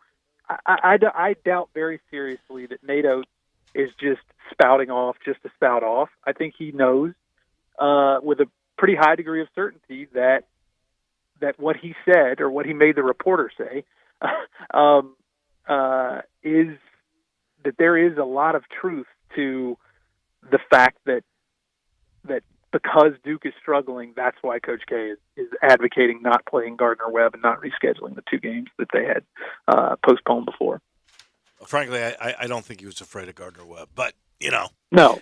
And you know who Gardner-Webb almost beat last night on the road, but on the road doesn't matter anymore either. They played Western Kentucky down to the wire last night at Diddle. Right. Well, that's right. I'll say this. He still is playing at home, right? He was supposed to go to that tournament in Atlantis. He goes to Maui, but those are all neutrals, and they're true neutrals. Sioux Falls, South Dakota would have been a neutral too, but he thought, whoa, wait. I can play all these games at home. Yeah. He still plays. That's right. The dude does not play. And look at his career since his second or third year at Duke when he started changing the tide there. Look at how many true non-conference road games he plays. And I can tell you – You don't count Madison Square Garden as one. No. That is a home game. That's where I saw him. That's a home game. Oh, totally. And it was like being at a Duke alumni club. And even if you won't give me that it's a home game, it's still a neutral. That dude will never play a road game non-conference, ever. Well, I mean, more power to him. You know, I mean, if you can get away with it, well, certainly. It goes along with college football. The whole darn thing's rigged. When you have Krzyzewskiville, you can do what you want to, can't you, Jason? No doubt. I was when we went to Oregon, when we went to Portland last year, and me and Mark Giannato and a couple of others took the tour of the Nike facility, and he's got a whole building devoted to him. Yeah, I mean that's. He's got some sway. Coach K building, yep. I was in it. Jason, as always, we appreciate it. Thank you, man. I know you'll be watching the basketball game intently. We'll read about it Sunday, and then we will obviously we will chat about it next week. Don't wait till Sunday. He'll have a game story up by 7 o'clock Saturday night, won't you, Jason? That's right. That is exactly. Absolutely. Thank you, man. Thank you. We appreciate it. All right. Thanks, y'all. Jason Munz from the Commercial Appeal, our title sponsor for this second hour. You know it's Homer Skelton Hyundai in Olive Branch. And then there is Genesis of Olive Branch, and that's my new thing that I really love talking about because I believe that they have changed the way car business is done. It starts now, too, with these new SUVs. And really everything that has to do with Genesis. They have decided this is the dealership of service, of delivery. They will absolutely, positively deliver the new Genesis cars, whether it's a G70, a G80, a G90, the big sedan, or this new thing, the GV80. That's the SUV that we've been waiting for a couple of years for. They will deliver it to your house. They'll deliver it for you to just take a test drive. It's amazing what they will do. And you know the product's so good. This technology gets a 3-year, 36,000-mile maintenance package. Every new car, Hyundai or Genesis, gets a limited lifetime powertrain warranty. They are taking care of you. And look, they want these cars to be good because they're going to sell them as certified pre-owns. Oh, and by the way, that's Ray Melton's territory. Number one for about to be 13 straight years, number one certified pre-owned car dealership in all of Memphis. Genesis of Olive Branch and Homer Skelton Hyundai. That's the truth. And it's so close. You just get on Lamar, first exit Mississippi. You turn left, Craft Road. If you want the Genesis cars, and there's some financing now that's available on the G70s, the 2020s, and the 2021s. Go see Vincent Garrard. If you want anybody else, just see the team that have been together for 13 years, headed up by Chris True. You'll love what you see at Homer Skelton Hyundai and Genesis of Olive Branch. We are back in just a minute. We are halfway home on Friday on Sports Time on Sports 56. Same great shows. We welcome you back to Sports 56 Middays. What's up? It's Sports 56 Happy Hour. A new spot on the FM dial. Check out Sports 56 on our new FM home at 98.5.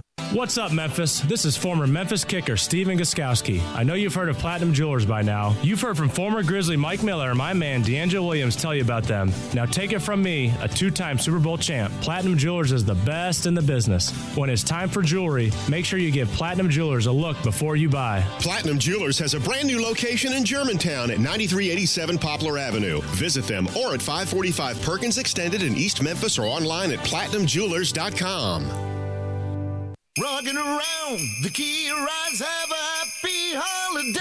That's right, Mid-South Gossett Kia on the Pike is rocking away at the Kia Holiday Sales Event. Command the season. And gift wrapping is available on your 2020 Kia Forte $142 a month lease. 2021 Kia Soul $148 a month lease. Plus 2021 Kia K5 $192 a month lease. All just 36 months, $31.49 due at signing. So get them what they really want this season, a new ride from Gossett Kia 1900 Covington Pike. Or shop 24/7 at KiaCovingtonPike.com. Ask for Bobby J. He'll put you in a new Kia today. If you want it, we got it at Gossett Motor Cars. All 36-month leases, $31.49 due at signing, 0 security deposit, $650 acquisition fee, 10,000 miles per year, 20 cents excess mileage, Forte ME 29910, MSRP 20,625. Sold M7755 682, MSRP 20,315, K5 MG 003199, MSRP 25,725. Includes all manufacturer rebates and incentives, PF 695. Excludes tax title and license with approved credit. Warranty is a limited powertrain warranty. See Kia.com or retailer for details. Offer valid through 12/31/20. Dealer stock only. Hi, this is Troy Fiveash, owner of Fiveash Roof Services. You've heard me talk about how we offer the best products, the best warranties, and the best services for years. Now let's talk about pricing. Pricing should never be the only reason you hire a contractor, but in today's world, pricing is always a consideration. So we suggest you get 2 or 3 estimates for your roof replacement from a reputable, licensed, and insured company, and then give us a call. If we can't beat your best price for a comparable roof system by more than $100, we'll give you $100. It's that simple. We are so sure we can offer you the best price, beating all other qualified companies, we will hand you $100 if we can't, and thank you for the opportunity. So give us a call. What's the worst thing that's going to happen? Make $100? Fiveash Roof Services, a proud supporter of Tiger Athletics and the official roofer of the Tigers home team. Fiveash Roof Services, fair, honest, and ethical. 367-0050 or memphisroofer.com. Fiveash Roofing is what we do. We're here for you.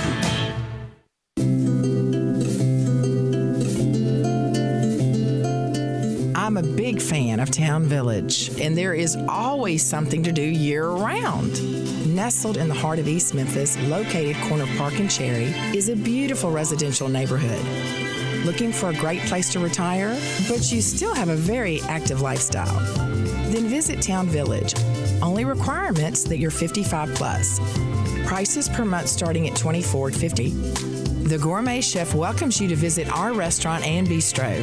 Package includes 3 complimentary meals per day, maid service, free local transportation, monthly coffee club, theme dinner parties, lots of fun. Visit us and call Daniel or Bo at Town Village Audubon Park at 901-374-7342. There's no place like home. Town Village Audubon Park. Now, more of of Sports Time on Sports 56 with Wolo and Stats. This hour of Sports Time is brought to you by Homer Skelton Hyundai. Here once again are Dave Woloshin and Brad Norsworthy.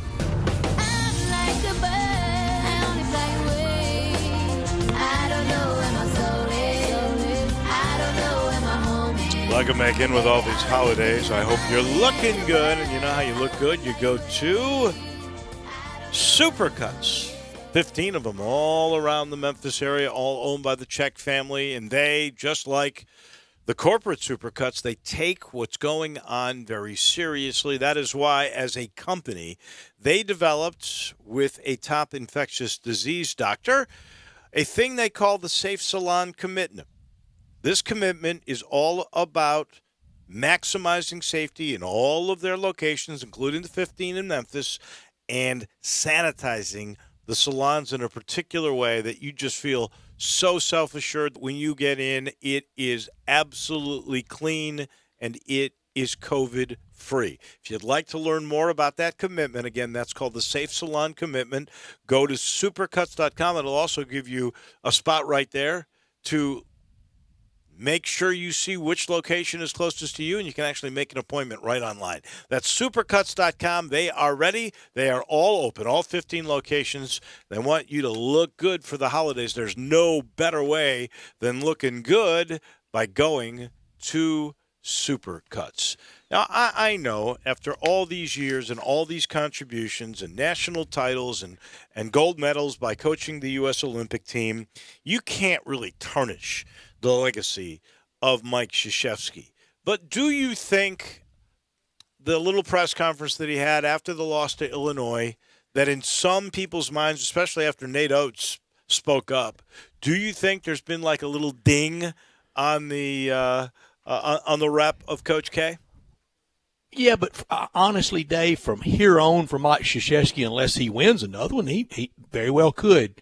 Only thing that can happen to him is dings, because he's had so much greatness. He's had so many, trophy cases filled with title after title and trophy after trophy, and what he's done for his players. I know there are a lot of people that if it was just the ink blot test, what is that called? The Rorschach test? Yeah, Rorschach. Am I pronouncing it right? Yeah, you are.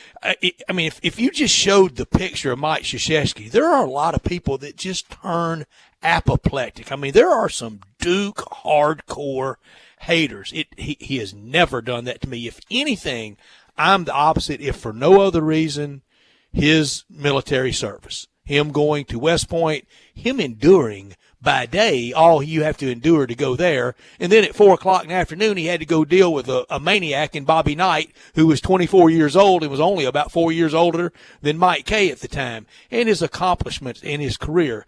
But Dave, I thought yesterday proved once again, and I'm not talking about me and you, and I'm not talking about anyone in specific. There are a lot of people in the media, print, radio, TV, that I've got a lot of friends in it that work their cans off. A lot of people, even some that I'm not that big of buds with, and frankly that I'm not that good of friends with and really like that much. They work hard as well, and there's not many of them for me out there in the media world. Most people that know me, if you're kind of tight with me, and frankly, if you're not.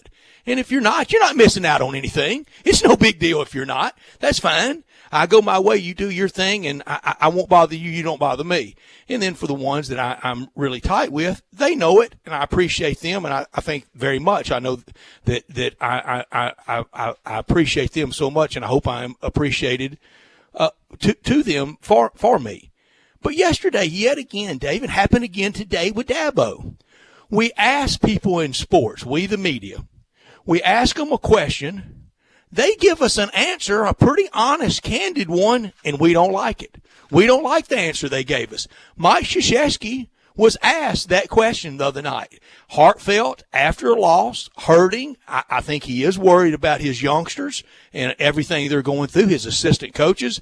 And we didn't like his answer, so he kind of got, pile drive by everybody. And then Nate Oates came in off the top rope for sure. And I'm hearing a lot of people going, well, who is Nate Oates? How dare he question K? He was asked a question. That's why he gave the answer. He didn't just out of the blue during the day call Cecil Hurt at Tuscaloosa News and go, hey, Cecil, I want to take a shot at Mike Krzyzewski. Let me come off the top rope against him. Today, Dabo was asked what he thought of the college football rankings, and he said he thinks A&M and Florida, if either one of them finish, well, A&M probably will finish with one loss, and if Florida finishes with one loss, that they are better than Ohio State because they've played more games.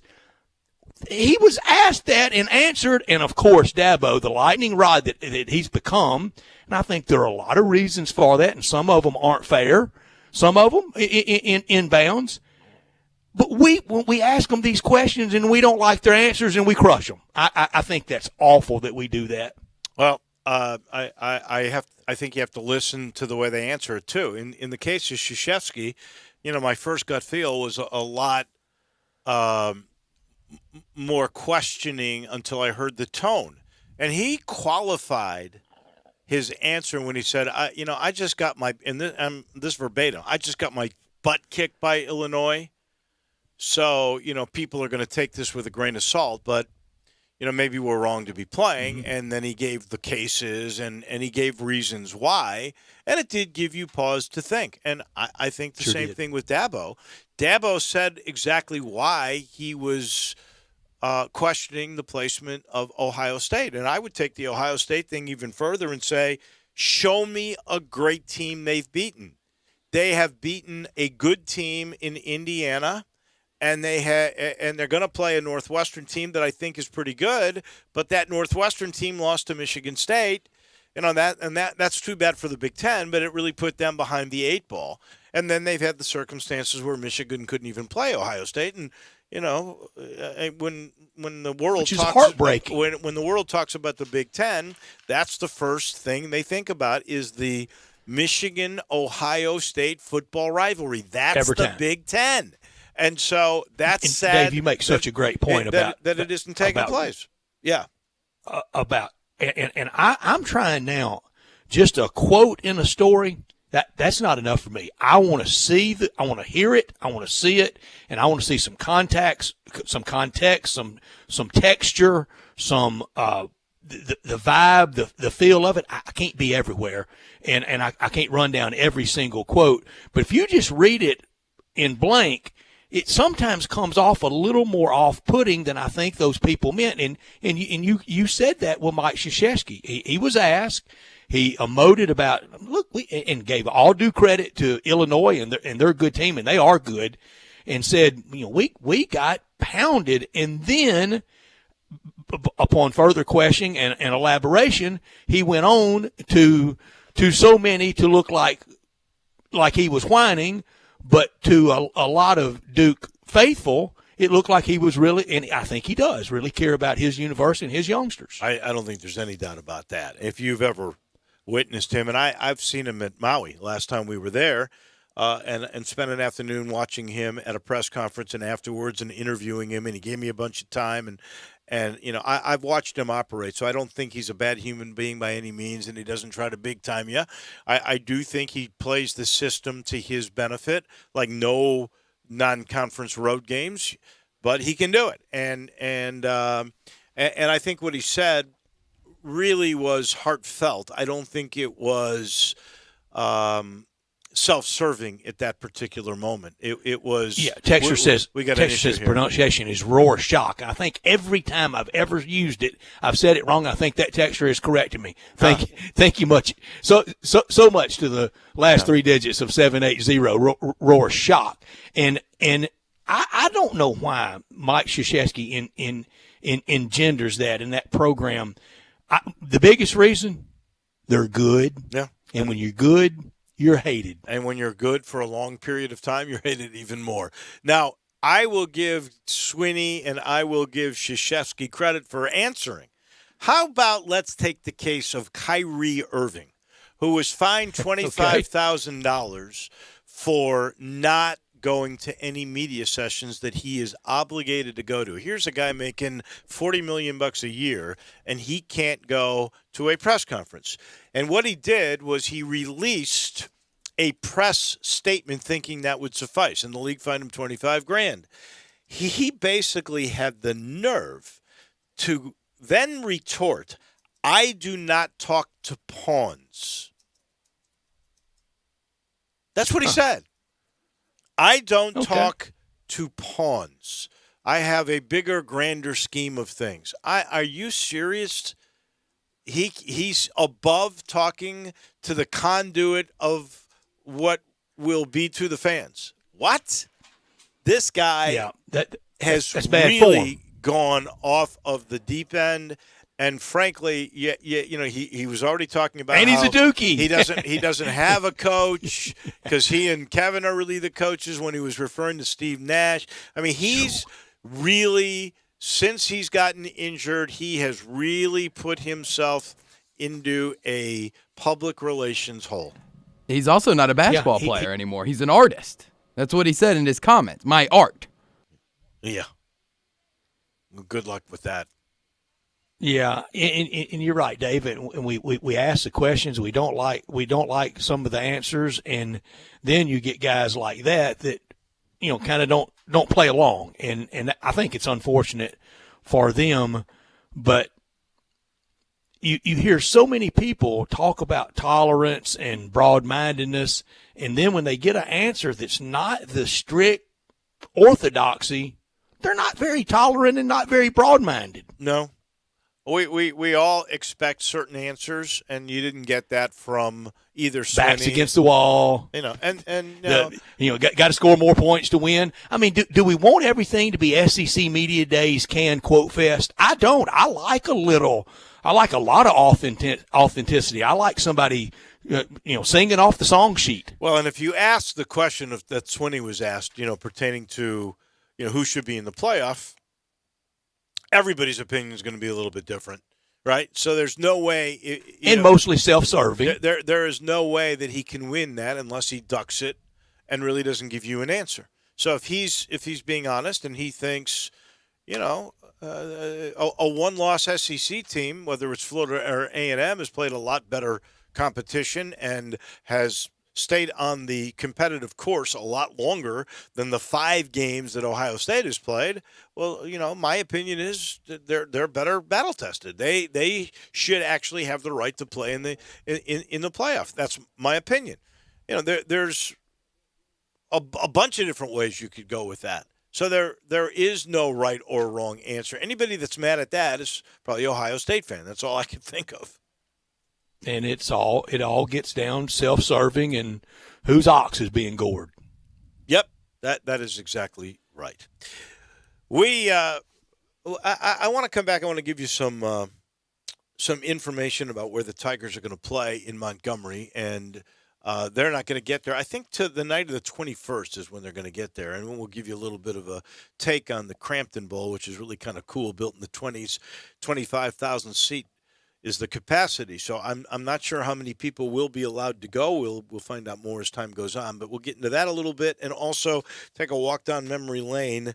Phil Stukenborg has really written a nice piece on GoTigersGo.com about Maurice Avery, and I just love Maurice Avery because there's a basketball context with Maurice that I absolutely love. In the meantime, I'll let you know that this portion of our show is brought to you by the Commissary, the Germantown Commissary, the Collierville Commissary. We're all going to go as a group, myself and Drew and Russell Copeland's going to go, and we're being taken by Stats. We're really happy about that.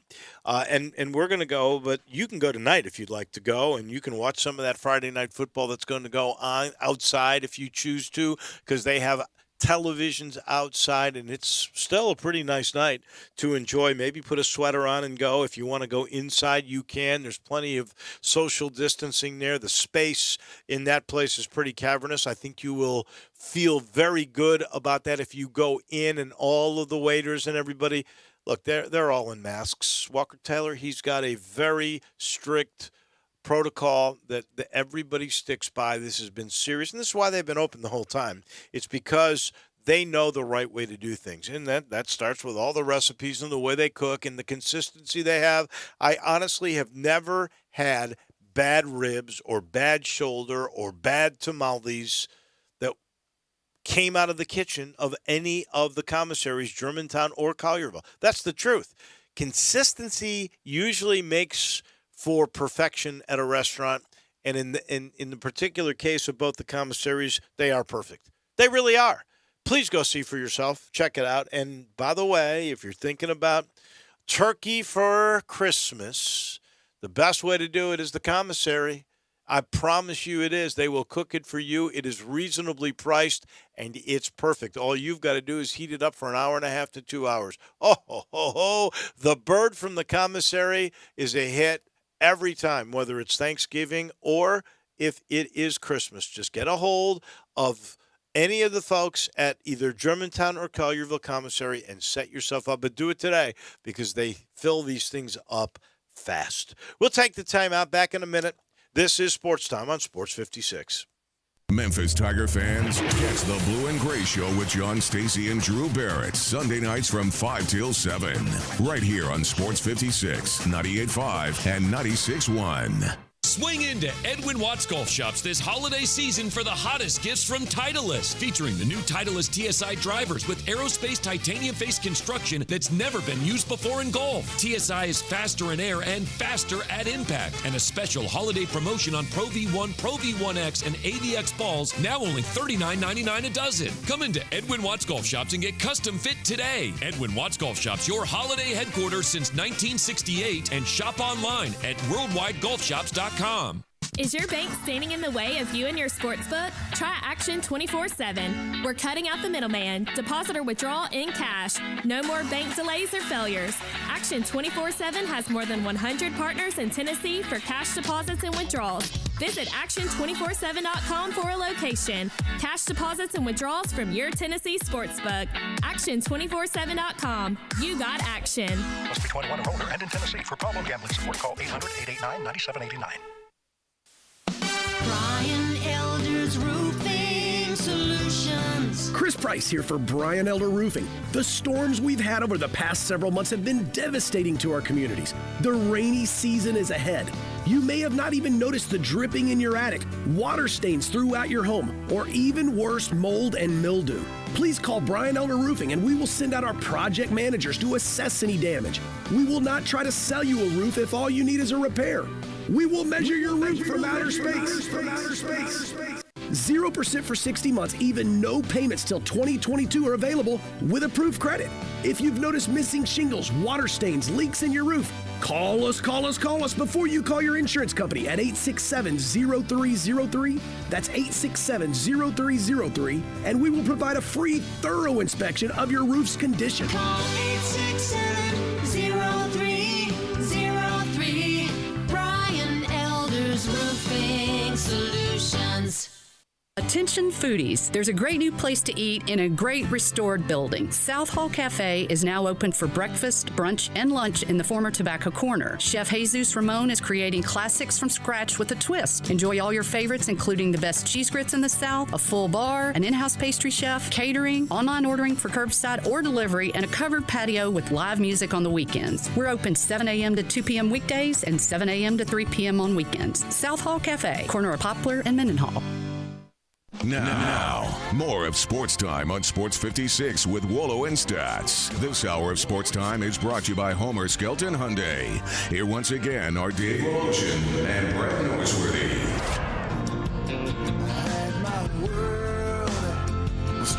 Welcome back in as we wind our way, top of the hour, here on a Friday afternoon. So I'm getting excited about going to the Montgomery Bowl. This was going to be the Fenway Bowl. There has been for the last 6 years the Camellia Bowl, and that is in the same stadium, which is the Crampton Bowl, downtown Montgomery, built in the early 20s for $33,000. Built for what you carry in the front pocket now. Given by a businessman named side of your broken leg at the Blue-Gray game. That's right, J. Fred Crampton. The Blue-Gray game, by the way, was played there from 1938 to 2001. I loved it. Christmas morning. You know, it was on very early. Always bitterly cold in Montgomery during that game. So listen to this stuff. There used to be spring training, believe it or not. Baseball? In Montgomery. And in this Crampton Bowl, the Philadelphia Athletics held spring training there in 1923 and 24. Well, that had been Connie Mack. Somebody said, and I couldn't get this verified, that Babe Ruth played in this stadium. I think that is accurate, and I want to tell you who told me. Our buddy Blake Edens played at Arkansas. He grew up in Montgomery and grew up always hearing that tale. Mm-hmm. They started playing minor league baseball in 1926. The very first night football game in the South was held there on September 23rd, 1927. Listen to this. The eighth and deciding game of the 1943 Negro League World Series was played there. Wow. That's Lee Corso triple yo there. That is on that. And you know, Montgomery was forever part of the Southern League, right? Memphis used to go up against Montgomery teams, didn't we? I think so. I do think so. In the Southern League. Mm-hmm. So proud baseball history with Game 8. Well, I know this. The Montgomery Rebels throw played the record books out on Game 8. In the Southern Association, 46-49. I don't know if the Southern League played there. There is another stadium in that area. Well, they have a beautiful brand new downtown ballpark where the Montgomery Biscuits play, and it's not far from the Renaissance where you'll stay. You can walk over and see it. Oh, yeah. Well, and I'll tell you something right now. This stadium has held home football games for Alabama, Auburn, Alabama State, and Faulkner.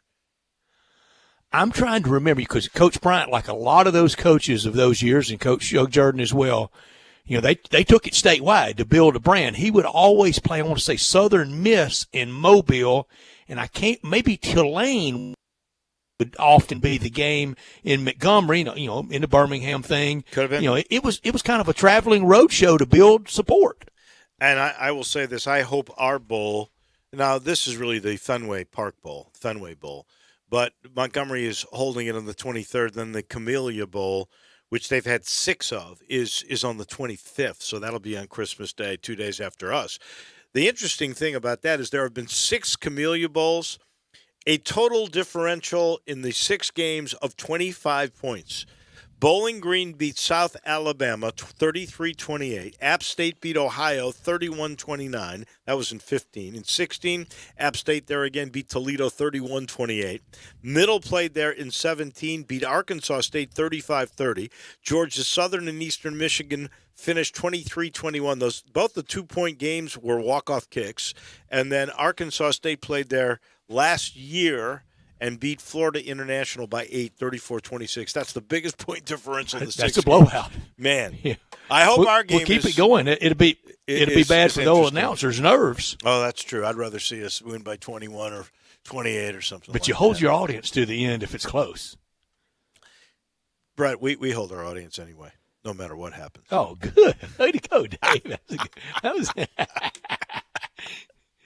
loyal fans that we have. You do, because it is a top-rate broadcast. Oh, well, thank you. I didn't mean for you to say that, but we do try and please everybody. Hey, truth is truth. Yeah. Both ways. let me tell this real quick story, because Phil Stukenborg did a really nice walk down memory lane on GoTigersGo.com, and it is on Maurice Avery. Now, you might remember Maurice Avery. He was a guy that wanted to make the NFL and got a cup of coffee in the league as a receiver. But the Tigers, and Avery came and played young as like a running back slot receiver with Danny Wimprine there and D'Angelo Williams. So the senior year, he wants to be a featured receiver to try to make the NFL. And unfortunately, Patrick Byrne goes down like the second snap of the year against Ole Miss. And then I'm trying to remember who the second guy was. It was Will Hudgens. Will Hudgens comes on, and Will Hudgens gets hurt in like the 3rd or 4th game. Billy Bearfield's supposed to be the quarterback after that. UTEP. Billy Bearfield comes in against Central Florida and can't throw the ball at all. Tommy West goes, no. So they'd already gone after actually Patrick Byrne had gotten injured, they'd gone to Maurice Avery and asked him to be the quarterback because he'd been a really good high school quarterback. And he said, no, I'm going to the NFL. So after the Billy Bearfield thing, they went to him and they said, if you want to get in the NFL, you better have the ball in your hand because we don't have a quarterback to throw to you. He goes, okay, I'll be the quarterback. And they won like 6 of the next 7, and they made the Motor City Bowl thanks to his being able to play. In that season when it was over, the Tiger basketball team had a bunch of injuries. And John Calipari was talking to Tommy West one day, and he was just saying, I don't know what to do. Who's your best athlete? I don't know what to do here. I'm really down on athletes. And he said, well, Maurice Avery was a really good high school basketball player. So they asked Maurice Avery. He goes, oh, yeah, heck yeah, I'll play for sure. So he goes out on the team, and he's actually a good player. So they make him a practice player, and now he wants to play in the games. And he goes to Calipari. John goes, well, not this game. You're not getting in this game. So that happened a couple of times, and Avery goes to Tommy West one afternoon. He walks into his office. Tommy goes, Mo, what's up? He goes, well, I'm coming here to tell you I'm quitting the basketball team. What? What do you mean you're quitting the basketball team? Coach, he won't play me. Hey, I'm better. I'm better than the guy. The ball in my hands. I'm better than the guy who he's playing. And Tommy West said, no, you committed. You are going to play the rest of the year. And there's only a month left, 6 weeks left. You know who he thought he was better than? Antonio Burks, who that year was the conference player of the year. Mo Avery didn't lack for confidence. Mo, I loved him. I absolutely loved him. And he did go back. And it turns out, and we know this from Phil Stukenborg, he actually scored the last 4 points ever in the pyramid because the next year they moved to FedEx Forum. So how's that for a story? And now he is an E5 sergeant in the Army in Hawaii. How about that? And now you know the rest of the story. We are late for a break. This portion of the show brought to you by James Davis Menswear in the Laurelwood Shopping Center. That is the men's store. I mean the men's store of all of Memphis. Go find out for yourself. And no, they're the only ones that have the Stant shirt and pant custom fit system. This is where you go in, 3 different measurements, algorithm fed into a computer, and a week later you get the most perfect fitting shirt or pair of pants you have ever put on. Some tailors take 20 different measurements. I'm telling you, these 3 measurements and that computer, and it's perfect. And the shirts are $98. The pants are $168. Affordable to look that good. And when you wear these kinds of clothes, you really feel good because they fit you right everywhere. Then there's the Paul Batenley suit deal. They still got it going at James Davis Men's Store. 2 for $7.95, normally $5.95 a piece. You got to look good on Zoom calls. You'll look sharp, like $1 million with a Paul Batenley suit on. And then they got all kinds of sweaters and pullovers for eating outside. We need to start thinking about that. Peter Millar and Johnny O, just a couple of great lines of sweaters and pullovers that you'll find at James Davis Men's Store. The holidays are about here. Nobody would turn down anything from James Davis. Back with hour number 3 right around the corner.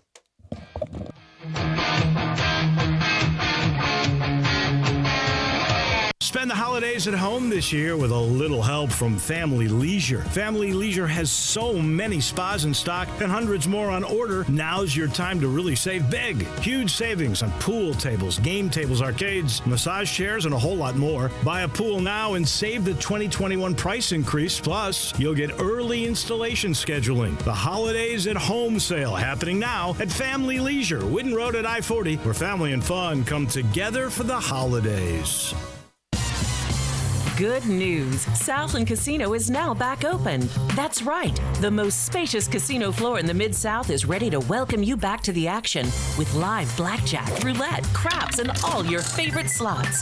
The action kicks off every day at 9 a.m. and rolls all the way till 5 o'clock the next morning. So what are you waiting for? Go ahead and make the short drive to Southland. We're ready for you. Must be 21 plus. Play responsibly. For help quitting, call 800-522-4700.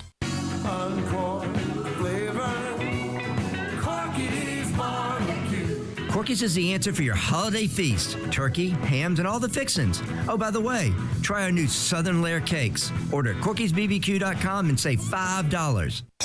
Santa needs a new set of wheels, and he's going to Sunrise Chevy Buick GMC. Sunrise has hundreds of new and used cars and trucks.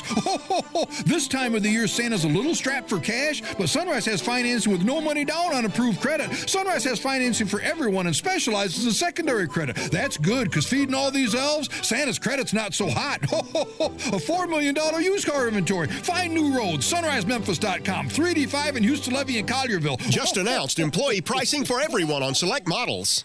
We are Sports 56 WHBQ Memphis, W253DF Memphis, and WIVG Tunica Memphis. Flynn Broadcasting Stations. Welcome back to Sports Time on Sports 56 with Wallo and Stats. This hour of Sports Time is brought to you by DeSoto Auto Sales. Here once again are Dave Woloshin and Brett Norsworthy.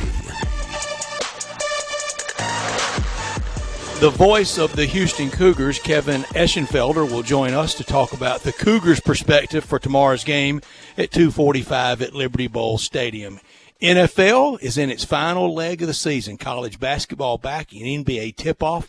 It's almost here. Add a little excitement to your sports watching experience by betting on all the action on FanDuel Sportsbook. There's a reason why FanDuel is America's #1 sportsbook. Their app is simple to use. They've got great odds on all different betting markets, unique, fun bet types like the same game parlay, and exclusive, always-on promotions such as enhanced odds boost on the biggest events, and bet insurance to let you get more action out of every game day. And if you win, they get you your winnings safely in as 24 hours. Right now, FanDuel is letting you place your first bet risk-free up to $1,000. Just place any bet on any game, and FanDuel will refund you up to $1,000 back if you don't win your first bet. No strings attached. Just place any bet you want. If you win, you keep the cash. If you lose, you'll get your entire bet up to $1,000 back in site credit. All the college games tomorrow, all the NFL on Sunday. A lot of college basketball and NBA on the way. If you've never tried FanDuel Sportsbook, what are you waiting for? Download the FanDuel Sportsbook app to get started, and be sure to sign up with promo code CASH so they know we sent you. That's FanDuel Sportsbook, promo code CASH. Must be 21 or older and present in Tennessee. Site credit is non-withdrawable and expires 14 days after receipt. Terms apply. See sportsbook.fanduel.com for details. For problem gambling support, call 1-800-889-9789. This hour of our show brought to you every day by DeSoto Auto Sales down on Goodman Road in DeSoto County. Very proud to serve DeSoto County and the surrounding area at 5704 Goodman Road. Online at DeSotoAutoSales.com. 662-890-7184. Come on down to DeSoto County for that town and country experience at DeSoto Auto Sales, where you're treated like family by kind, courteous employees, laid-back atmosphere, no high-pressure sales. They care about your time. They want you to enjoy the ultimate car experience. They know we live in a world today that time matters.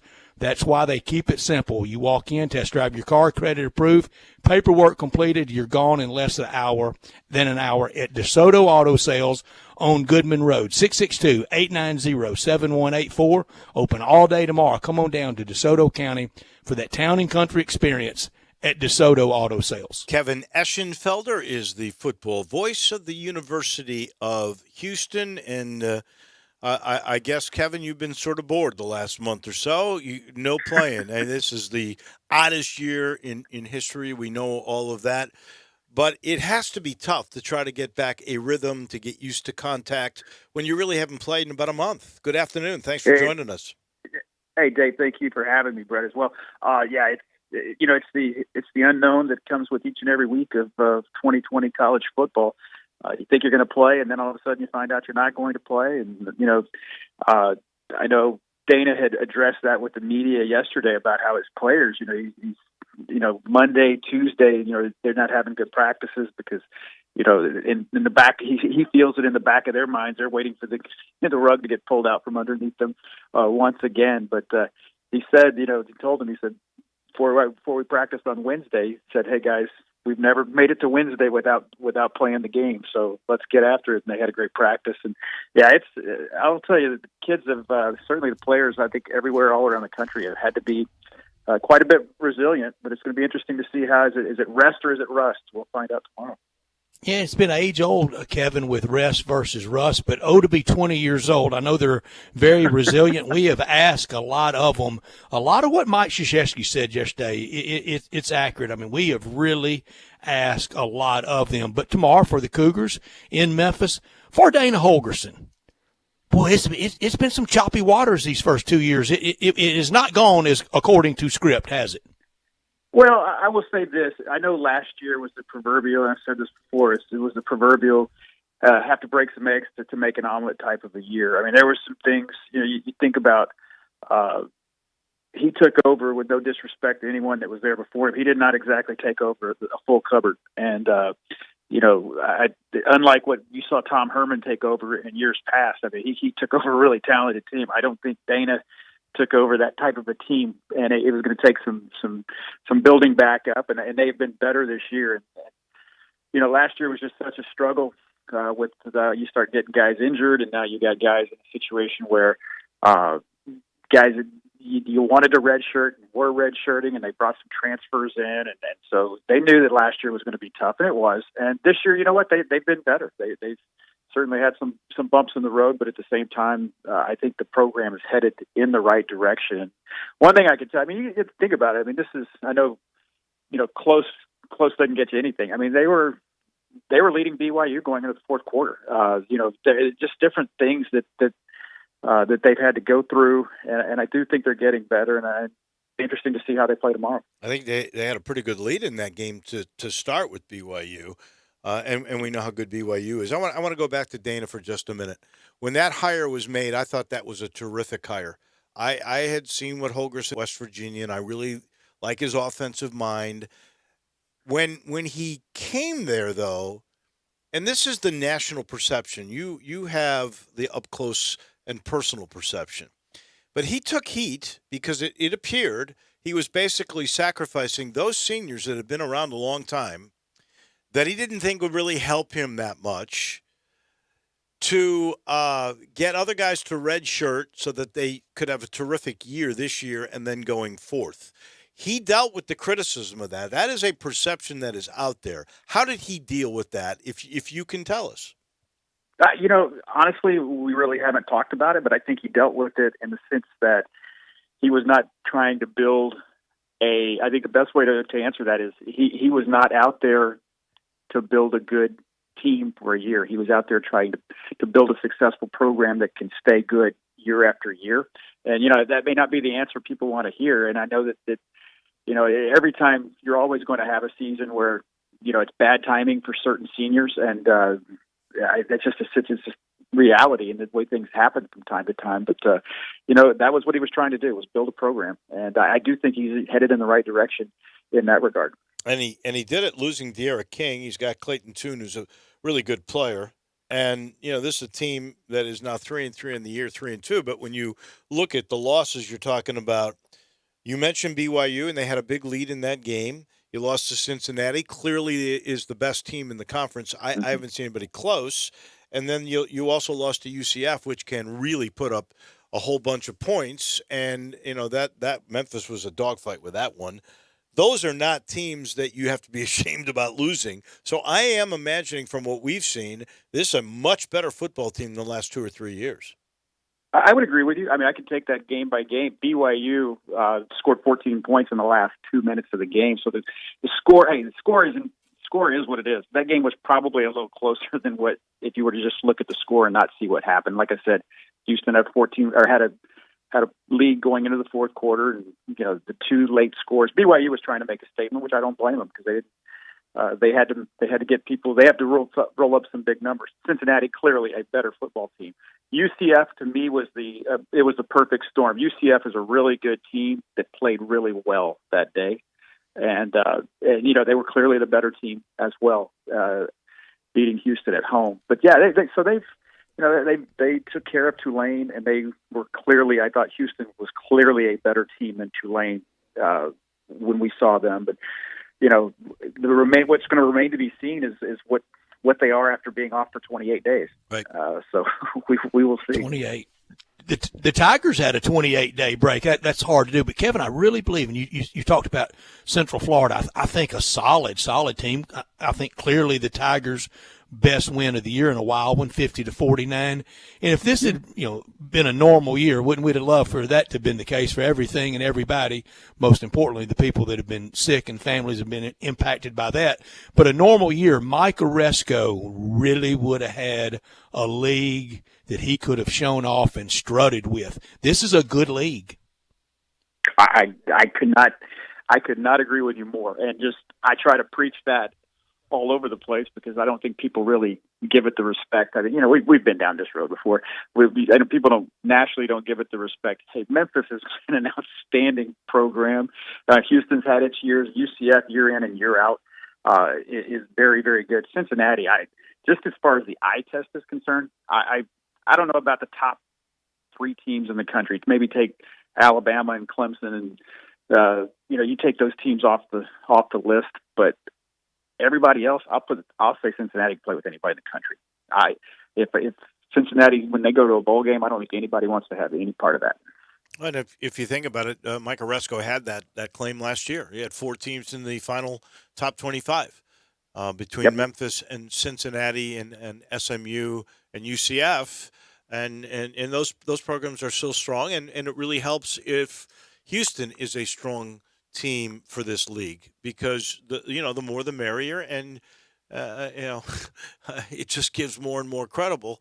And great tradition at Houston. And when you're thinking about television money the next time around, you can make some claims that would help this league all across the board because that's the only thing missing is the big television revenues that keep it from being truly a Power 6, as Oresco likes to say. Kevin Eschenfelder, our guest, he's the voice of Houston football. If you were describing your team to a Memphis fan that will be out at the Liberty Bowl tomorrow to see it, what would you tell us about this team? Who should we watch? I don't remember. It's what they're a team that has gotten quite a bit healthier during this time. They've got an outstanding edge rusher. They're one of the top in the nation as far as sacks are concerned. Per game? I think it's over about 3.5 per game.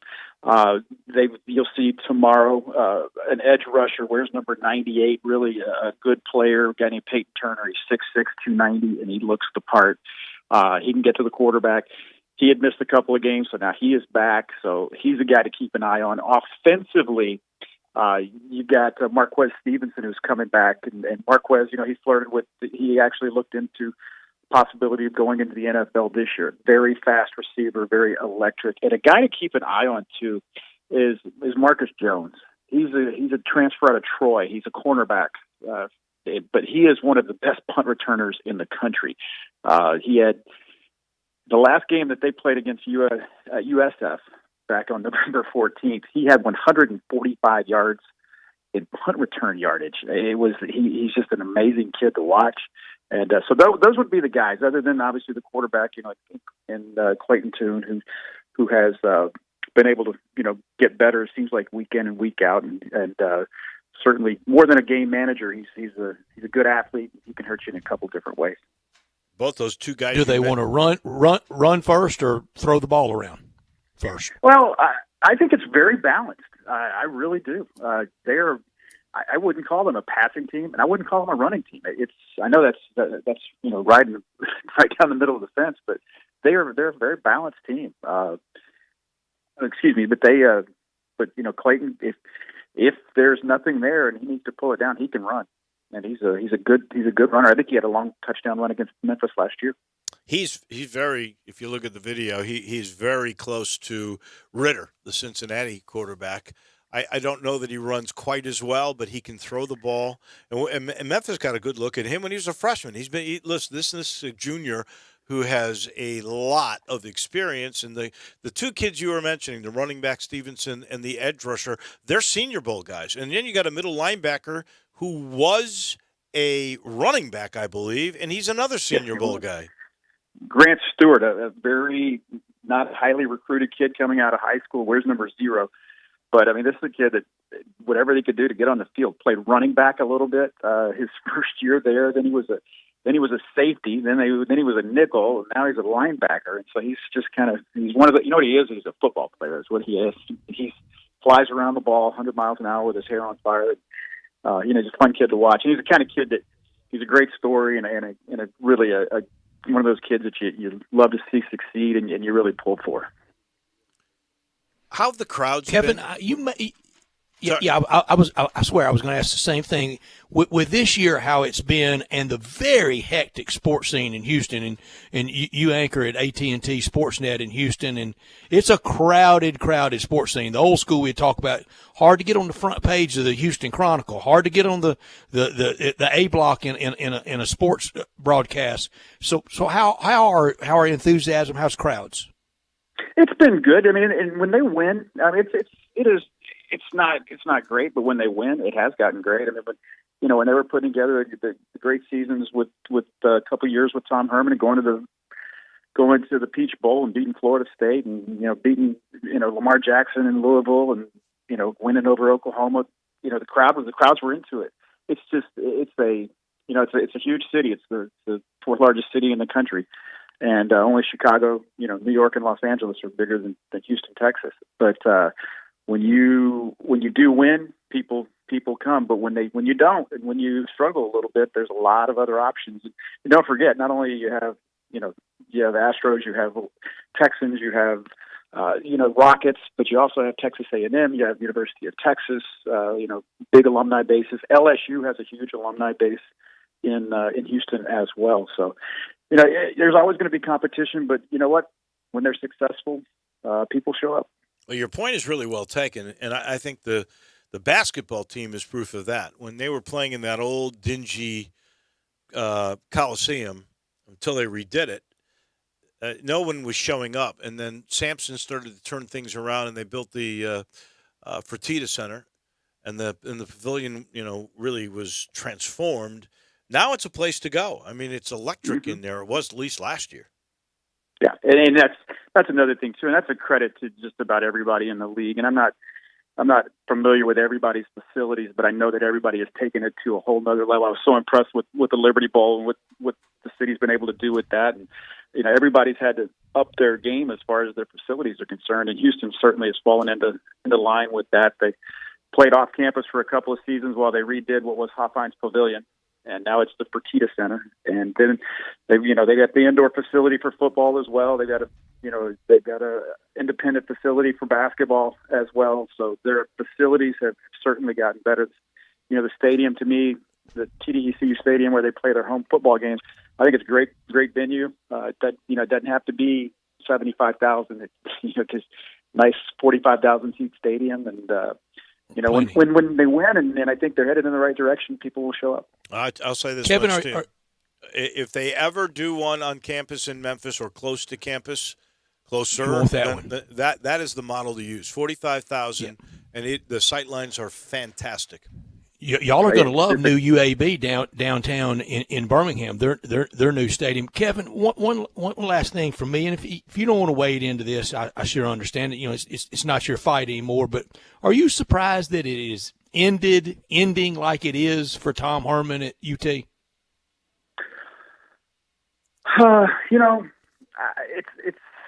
I have heard that is just such a difficult job, and Tom was I know Tom inherited a lot of talent here at the University of Houston, and you know what he did? He won, and so I'll give him all the credit in the world.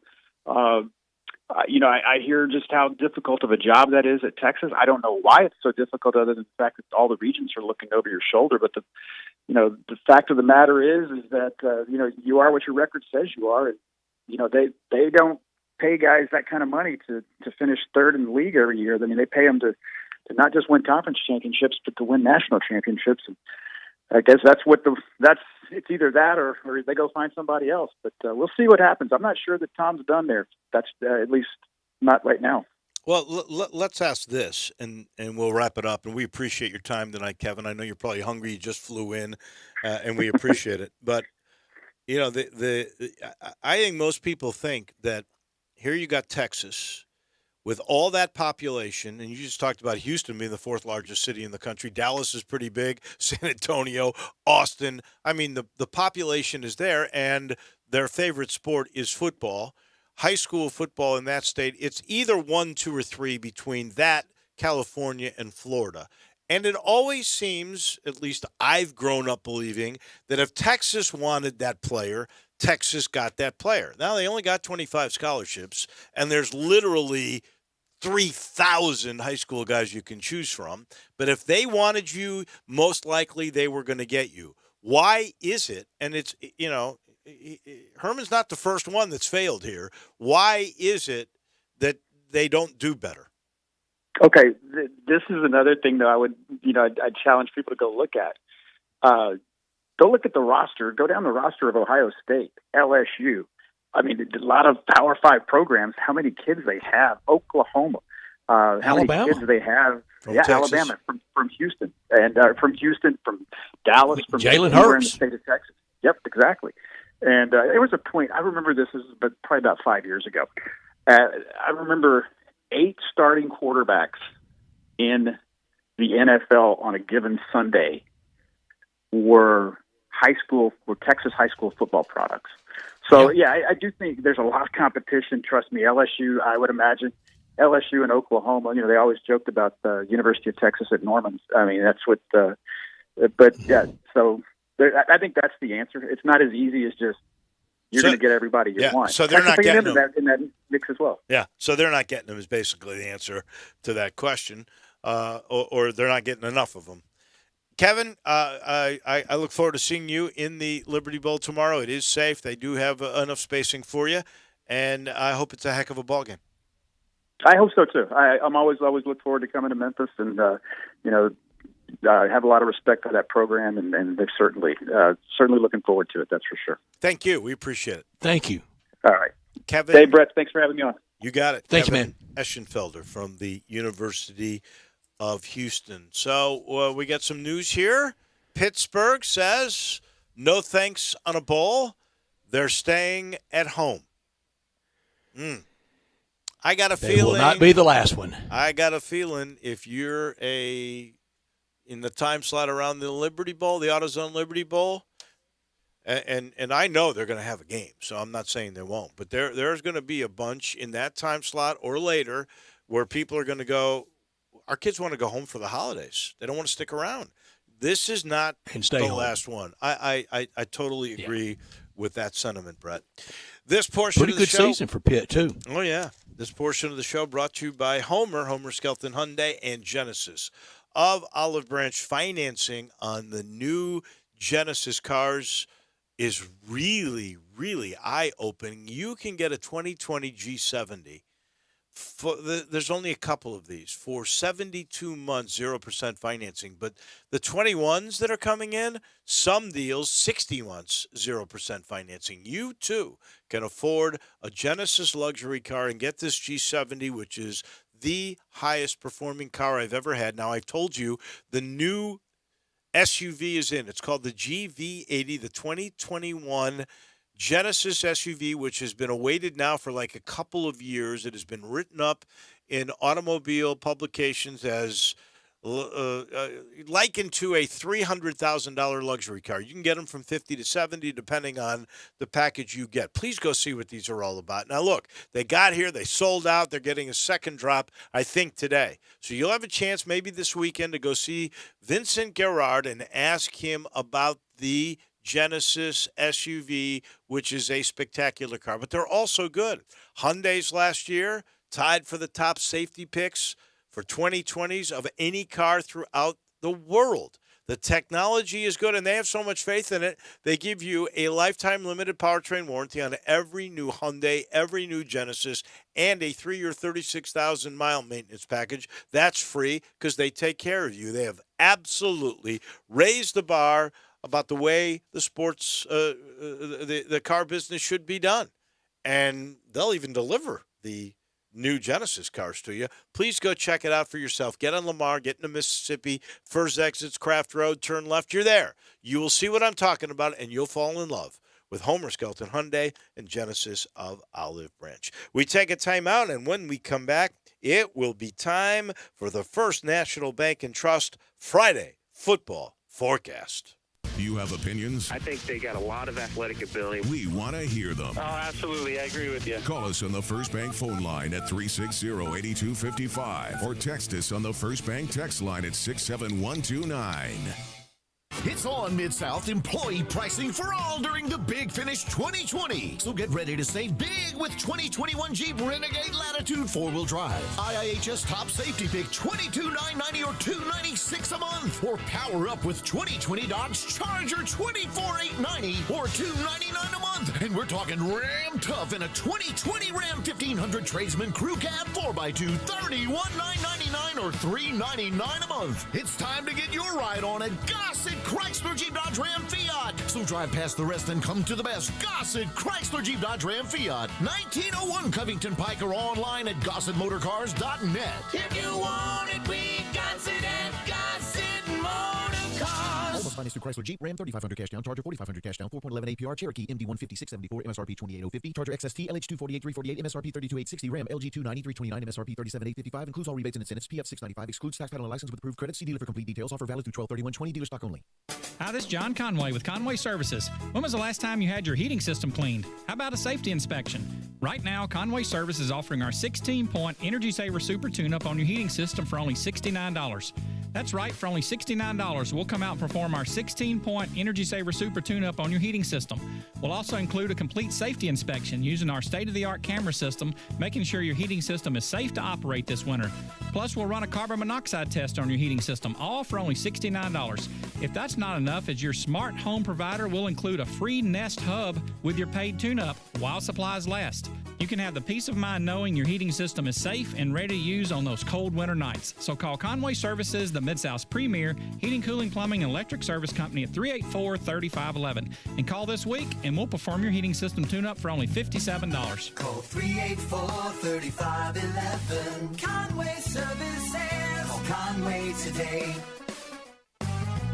Rocking around, the Kia rides have a happy holiday. That's right, Mid-South. Gossett Kia on the Pike is rocking away at the Kia Holiday Sales Event. Command the season. And gift wrapping is available on your 2020 Kia Forte $142 a month lease. 2021 Kia Soul $148 a month lease. Plus 2021 Kia K5 $192 a month lease. All just 36 months, $3149 due at signing. So get them what they really want this season, a new ride from Gossett Kia 1900 Covington Pike. Or shop 24/7 at KiaCovingtonPike.com. Ask for Bobby J. He'll put you in a new Kia today. If you want it, we Gossett at Gossett Motorcars. All 36-month leases, $3149 due at signing, 0 security deposit, $650 acquisition fee, 10,000 miles per year, 20 cents excess mileage, Forte ME 29910, MSRP 20,625, Soul M7755,682, MSRP 20,315, K5 MG 003,199, MSRP 25,725, includes all manufacturer rebates and incentives, PF 695, excludes tax title and license with approved credit. Warranty is a limited powertrain warranty. See Kia.com or retailer for details. Offer valid through 12/31/20, dealer stock only. Welcome back to Sports Time on Sports 56 with Wallo and Stats. This hour of Sports Time is brought to you by DeSoto Auto Sales. Here once again are Dave Woloshin and Brett Norsworthy. Coming up in just a minute, we will have the First National Bank and Trust Friday football forecast. I don't know, Drew. I don't even know if we should try to compete. Do you realize that Brett Norsworthy has hit his last 10 straight NFL picks? Last 10 Just saying. Straight? 10 in a row. Is that one of those things where blind squirrel finds a nut, or is this something the second part for us of that, to just give up on? The second part of the old blind squirrel takes a lot of nuts. It absolutely does. It's like when I hit a good golf shot, Dave. I'm not doing anything different when I hit one flush than when I don't. I'm not doing anything with 10 in a row than when I lose 10 in a row. Here's the thing. When you hit a golf ball flush, you are not doing the same thing every time. You are just actually lucky, figuring something out for a brief like these picks. Yeah, you're on a nice roll. We'll get into that in a second. I'll let you know the weekend is just about here. I mean, you got to head to the Spirit Shop. You got to restock. There's no better place, I promise, in Memphis to restock for spirits than the Spirit Shop at Poplar and St. Nick, 4848 Poplar. No matter what you're looking for, that could be anything from a small accessory like something good to rim your glass for a great cocktail, or it could be a rare bourbon. It could be a bargain vodka, whatever it may be. It could be the latest trend in wines, and they'll explain to you why this wine is hot, what's happened to the other wine. If there's an obscure winery in Washington you can't find anywhere, ask Eddie Connor, ask anybody in his family. It's a family-owned and operated business, has been since '69. They will go out of their way to find it for you. It's friendly. It's fast. It's about as good an experience as you can get to restock. Get some beer there tonight. Tell them we sent you. Again, wonderfully located right there at Poplar and St. Nick, 4848 Poplar, that little log cabin right down the street from Clark Tower. We call it the Spirit Shop.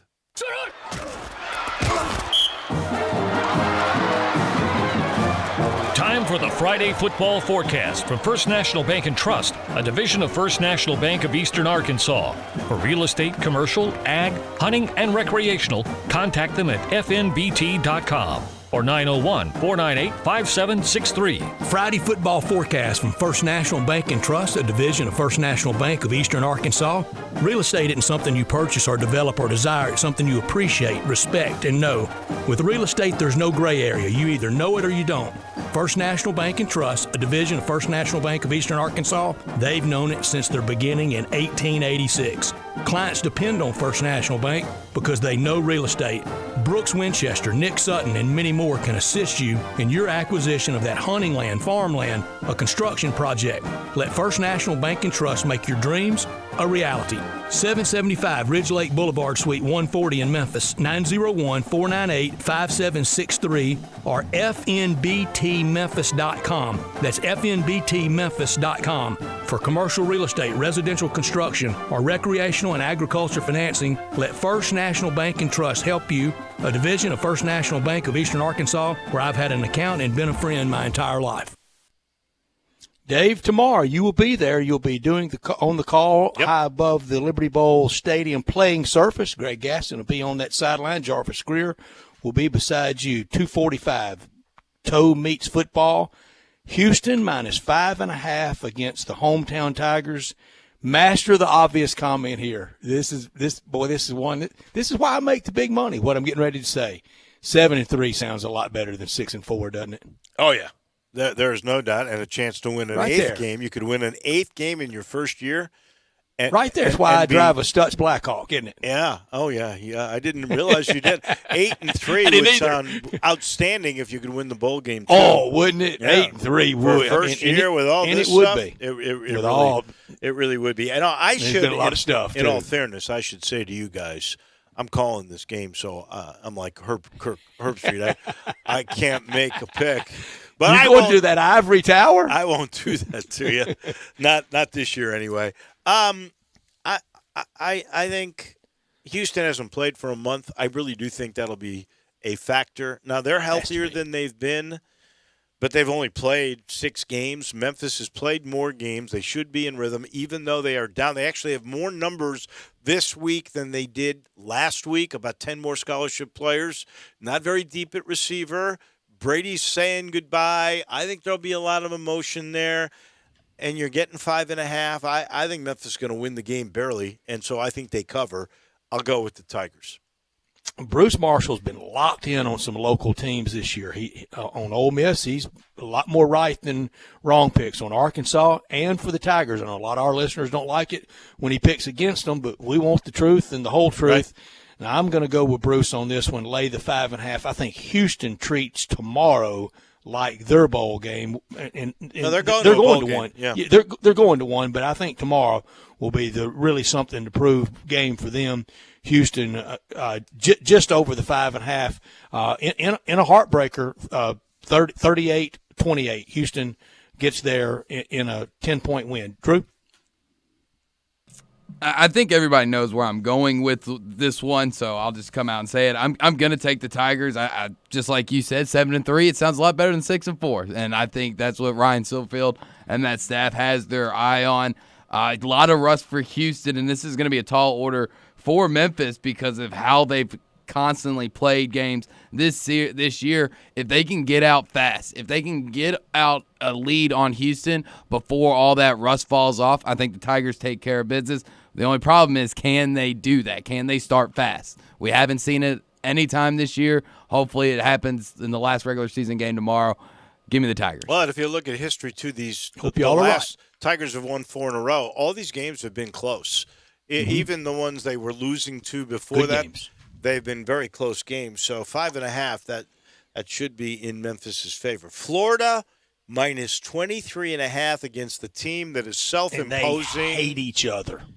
These two athletes, these departments, I mean, down to the secretaries, there's no love lost. It may be the most bitter East-West rivalry right now, bigger than Bama and Tennessee, bigger than Auburn and Georgia. There's no love lost. There's no love lost between these coaches, and the party is over in Baton Rouge, isn't it? Well, I think LSU has quit, and Dan Mullen loves to run it up, especially against people he doesn't like. So I think Florida's going to cover the 23.5. It's a big line, but like I said, I think when LSU self-imposed already, they self-imposed quitting this year. Caps. They've hit the delete button. Drew, I'm Florida as well. Drew. I'm going against you. I'm going with LSU, and it's mainly not because I have faith in LSU. I just don't have faith in Florida to cover. They had about this size of a line last week against a bad Tennessee team and gave it away at the end. I think it probably ends up the exact same way. Florida wins big, just not by 24 points. Give me LSU. 6:30 tomorrow night, SEC Net. Auburn, 6.5-point favorite on the road in Starkville against Mississippi State. Dan Mullen in his first game against Auburn as head coach of the Bullies. You mean Mike Give Leach? me Auburn. Mike, what did I say? Mullen? You said Mike Dan Leach. Mullen, yeah. Mike Leach. Mike Leach tomorrow night. Old Pirate swings his sword. Same score as the last 2 weeks for Mike Leach. He loses to Georgia 31-24. To Ole Miss 31-24. He loses to Auburn 31-24. Auburn gets there by a half point, Dave. I am torn here. I tend to think Auburn is going to win this game. Will they get the 7? And, is this the week that Mississippi State and Mike Leach finally gets a win? He's been very competitive and got nothing the last 2. Got a good quarterback. May have the better quarterback of the two. You think? Better than Nix, huh? Nix Maybe. I feel bad for Nix because I don't think he's a little like Gus Malzahn. He just can't win. Hot and cold. I will go with Auburn in this game myself. Oh, Drew, an opening for you to go against. And I am. If Bruce Marshall says it's so, Taking then it shall be so. I don't know if Mike Leach wins the game, but it just feels like, Mike Leach obviously started the season off with a big win at the time against LSU. I think he finishes the season with a good win against Auburn. So, I'll go with Bruce. Wrong team favored. Stay right there with Drew in your college football lock and shock. With my college football lock, I'm going out to the Pac-12 in a big rivalry game. USC minus 2.5 at UCLA. I think that one's not going to be anywhere near as close as the line suggests. USC wins by 10+. And for my shock, wrong team favored, in my opinion, I'm going to go to the Big Ten, Iowa, plus 2.5 at home against Wisconsin. Drew, I hate to do it to you. My college football shocks the other way in that crosstown rivalry. I'm going to take UCLA to win outright 28-27 over SC. That's my college football shock. My college football lock. Bruce loves the under in this game. I like the Army. I think the Army obliterates the Navy tomorrow. They win easily on campus at West Point. First time since 1943, that game there. 49-0. Oh, gosh. That is there's no way 49-0. No way. Navy will make a game of it. They're not going to win, but they're not going to get beat 49-0. Man, that would be my lock. It's not 49-0. No, my real lock is Virginia Tech, giving away 2.5 to Virginia. I listened to a bunch of that Virginia Tech game with Clemson last week. Virginia Tech actually played really well in that game until the very end. Mm-hmm. They had their quarterback got hurt. Another guy came up and fumbled the ball on the 2-yard line. I mean, it was crazy stuff. I think Virginia Tech will handle Virginia easily. 2.5 is all you got to give away at home in Blacksburg. I like that one. My shock is, and you're going to be shocked by this, Rice is getting 7.5 points. They just beat Marshall. They're at home against UAB, a disappointing UAB team this year. They're getting 7.5. This could be another upset. 2 weeks in a row. Give me Rice. Conference USA battle you're getting in the middle of. I wonder, will Britton Banowski be there? Have you heard from him lately? Britton Banowski hasn't been the commissioner of that league for 3 years. I know. It was a cheap attempt at really bad humor. Yeah. NFL on Sunday.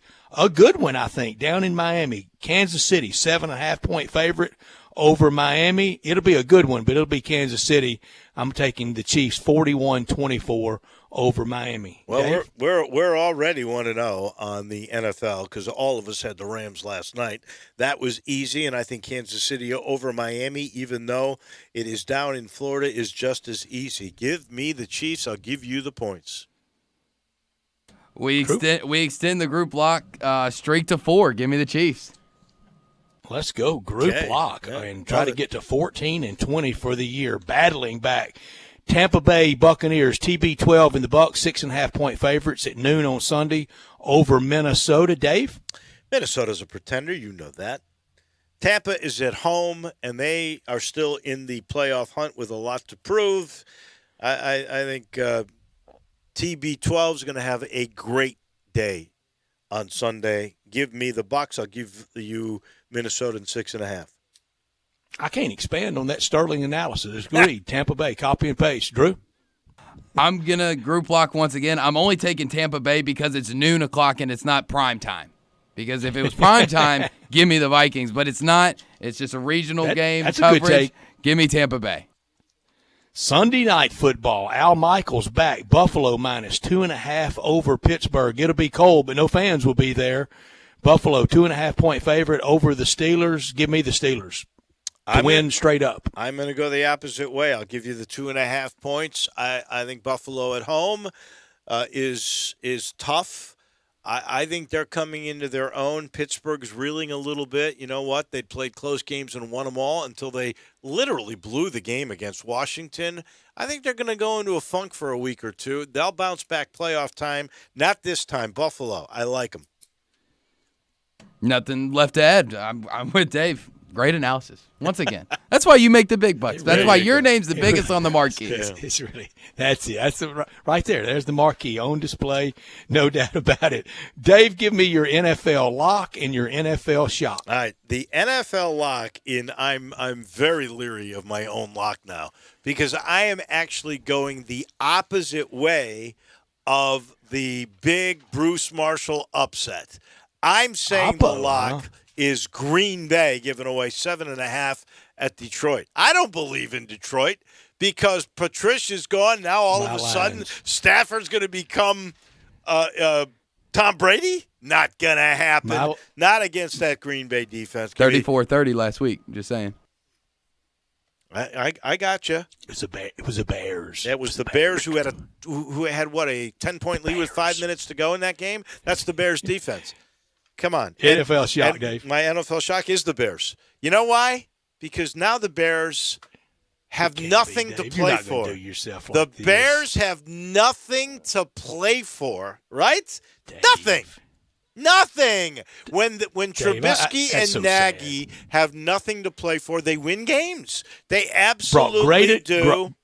And brought Sterling analysis why he's on the marquee like that and then destroys it all with being a Bear homer. Destroyed it all. Light bulbs are out. Houston's record is worse than the Bears. It is. That's where I'm going to start with my NFL lock. And the Bears, Deshaun Watson makes them pay again for not taking him. Houston rolls. Texans win 35-10. My NFL lock. Houston minus 1.5. I can't wait to text with you on Sunday when the Bears easily win. You got my number. And I'm getting 2.5. You are getting 2.5. I wrote that down incorrectly. 2.5. You're getting 2.5. Philadelphia, my NFL shock. with Jalen Hurts plus 7.5. They don't win, but they cover the point spread against the Saints plus 7.5. New England. Drew, your lock and shock. My lock, I originally had wrote down to take the Texans minus the 2.5 at Chicago, but after consulting with my personal expert in the other room, I'm actually going to take Atlanta minus 1.5 on the road against the LA Chargers after their pitiful 45-0 performance last week. And my shock, I'm with Mr. Marshall. I'm going to take Detroit plus a 7.5 against the Packers. Good stuff. That's our Friday football forecast picks brought to you by First National Bank and Trust, a division of First National Bank of Eastern Arkansas for real estate, commercial, ag, hunting, recreational. Contact them at fnbtmemphis.com or call them at 901-498-5763. They are stable, they are secure, they are solid, they are reliable, they are consistent, and we appreciate First National Bank of Eastern Arkansas and First National Bank and Trust. And we'll take our final time out. When we come back, it will be Taco Bell Crunch Time. Listen online anywhere, anytime at sports56whbq.com. Swing into Edwin Watts Golf Shops this holiday season for the hottest gifts from Callaway. Save on the Maverick, Maverick Max, and Maverick Sub-Zero drivers with uniquely engineered faces designed by AI to improve club head speed and increase forgiveness. Now on sale for just $399. And save big on Chrome Soft and Chrome Soft X golf balls, now just $39.99 a dozen. Come into Edwin Watts Golf Shops and get custom fit today. Edwin Watts Golf Shops, your holiday headquarters since 1968, and shop online at worldwidegolfshops.com. Hi, this is Troy Five-Ash, owner of Five-Ash Roof Services. You've heard me talk about how we offer the best products, the best warranties, and the best services for years. Now let's talk about pricing. Pricing should never be the only reason you hire a contractor, but in today's world, pricing is always a consideration. So we suggest you get 2 or 3 estimates for your roof replacement from a reputable, licensed, and insured company, and then give us a call. If we can't beat your best price for a comparable roof system by more than $100, we'll give you $100. It's that simple. We are so sure we can offer you the best price, beating all other qualified companies, we will hand you $100 if we can't. And thank you for the opportunity. So give us a call. What's the worst thing that's going to happen? Make $100? Five-Ash Roof Services, a proud supporter of Tiger Athletics and the official roofer of the Tigers home team. Five-Ash Roof Services, fair, honest, and ethical. 367-0050 or memphisroofer.com. Five-Ash Roofing, it's what we do. We're here for you. I'm here with the great Pat Donahue from the Rendezvous Restaurant Shipping Department. Thanks, Brett. We've been shipping our ribs all over the country now for decades from our USDA-inspected shipping kitchen in the Pinch District. We hand-cook our ribs in pits that Mr. Charlie built over charcoal, just like they do at the restaurant. So what comes in a rib box? We could do pork shoulder, we could do ribs, our sauce, seasoning, baked beans, coleslaw. We'll even throw in Pancho's cheese dip with our nacho boxes. We also put a bag of Rendezvous seasoned popcorn, heating instructions, some chef hats, some wet naps, and some other helpful tips from our kitchen. We ship our ribs overnight, exclusively FedEx. And we put them in nice packaging. We don't ever want to use styrofoam, so we use corrugated cardboard, actually 2 boxes that fit nice together, so the ribs get to you, your loved ones, or your clients in a safe, wholesome manner. Rendezvous ribs are perfect for out-of-town clients, customers, loved ones. We also ship ribs for any occasion. Where do we order these great ribs? You can go to www.hogsfly.com or give us a call at 1-888-464-7359. Charlie Burgos' Rendezvous Restaurant in the alley since 1948. All 36-month leases, $31.49 due at signing, 0 security deposit, $650 acquisition fee, 10,000 miles per year, 20 cents excess mileage, Forte, ME 299.10, MSRP 20,625, Soul M7755 682, MSRP 20,315, K5MG 003-199, MSRP 25,725, includes all manufacturer rebates and incentives, PF 695, excludes tax title license with approved credit warranty is a limited powertrain warranty. See Kia.com or retailer for details. Offer valid through 12/31/20. Dealer stock only. Are you ready to be happy this holiday season? Well, we got you covered at Gossett Kia South Mount Moriah. So come be happy with Kia's holiday sales event. Command the season. 2020 Kia Forte, $142 a month lease. 2021 Kia Soul, $148 a month lease. Plus 2021 Kia K5, $192 a month lease. All just 36 months, $31.49 due at signing. Stay happy all season long with Forte, $142, Soul, $148, Kia K5, $192. So whether you live in Horn Lake, South Haven, Olive Branch, or Memphis, you'll be happy at Gossett Kia, 2680 Mount Moriah or KiaMountMoriah.com. If you want it, we got it at Gossett Motor Cars. Welcome back to Sports Time on Sports 56 with Wallo and Stats. This hour of Sports Time is brought to you by DeSoto Auto Sales. Here once again are Dave Woloshin and Brad Norsworthy. Come on, Muhammad, we hit fame. We beat with the deal, we get insane. Final portion of our week.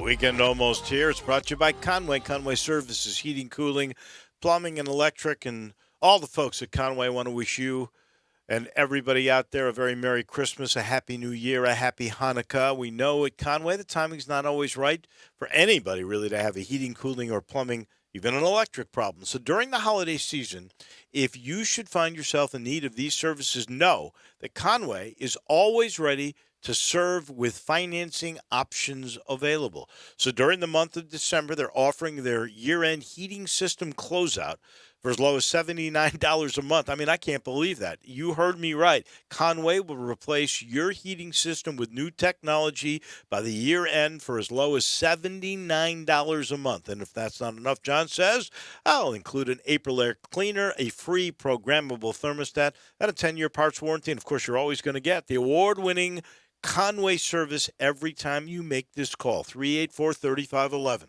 384-3511. They'll be there for you with financing if you need it at Conway Services, heating, cooling, plumbing, and electric. It is now officially crunch time. Go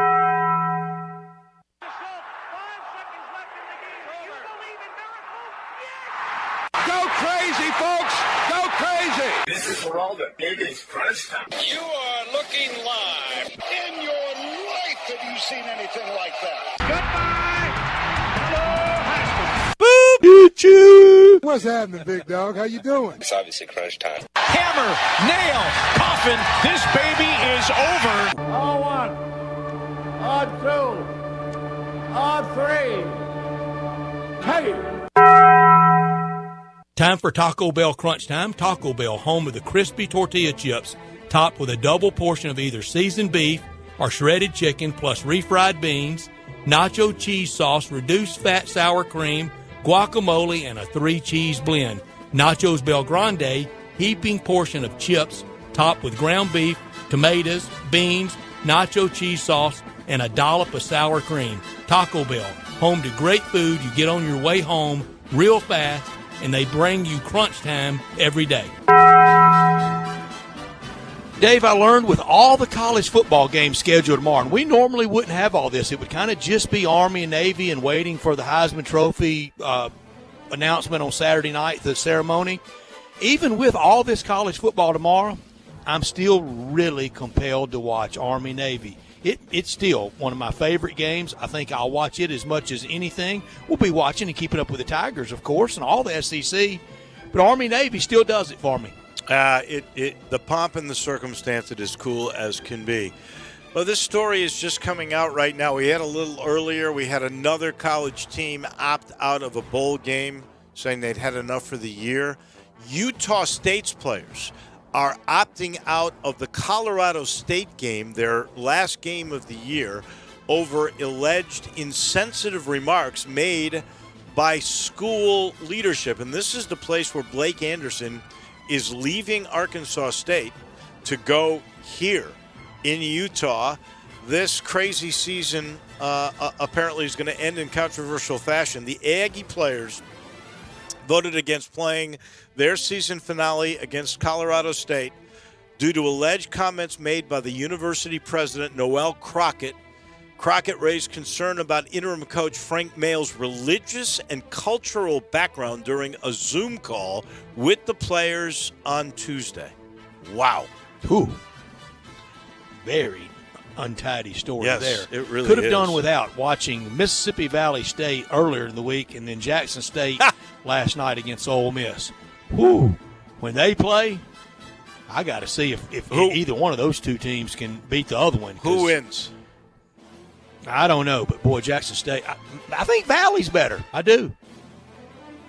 Well, Valley's got a couple of decent players. That's all. I didn't see much of the Jackson State game yesterday, but the little bit of highlights I saw, I think you might be right. Valley might be a little bit better. I could have done without this story, and I don't understand. Jeff Collins. I've heard Jeff Collins. He's the Georgia Tech coach. And I thought he was an interesting person. And, they lost to Pittsburgh last night. It was 34-20. I mean, I know there was a little brouhaha in front of one of the benches. But at the end of the game, Pat Narduzzi, the Pittsburgh coach, comes to midfield to shake the hand of Jeff Collins. And Collins had run out there and then basically sort of holds his hand out and then kind of takes it away at the last second. The drive-by. And runs away from him. And in my estimation, he looked like a total jerk doing that. If you got something to say, go there, shake his hand, and then look him in the eye and say, I didn't like the way you did that. And I've seen a couple of those. I at least respect that. There's sportsmanship and then a message given. I thought, and I don't know the whole story, but in my mind, Jeff Collins comes out looking like an absolute jerk.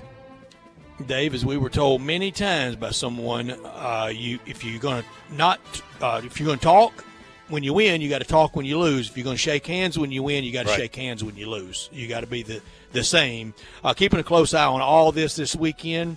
Arkansas and Alabama bright and early tomorrow. The Tigers in Houston tomorrow afternoon. If Tennessee loses, we know what happens to Jeremy Pruitt. Ooh, we'll be talking about that. Tigers and Auburn in hoops.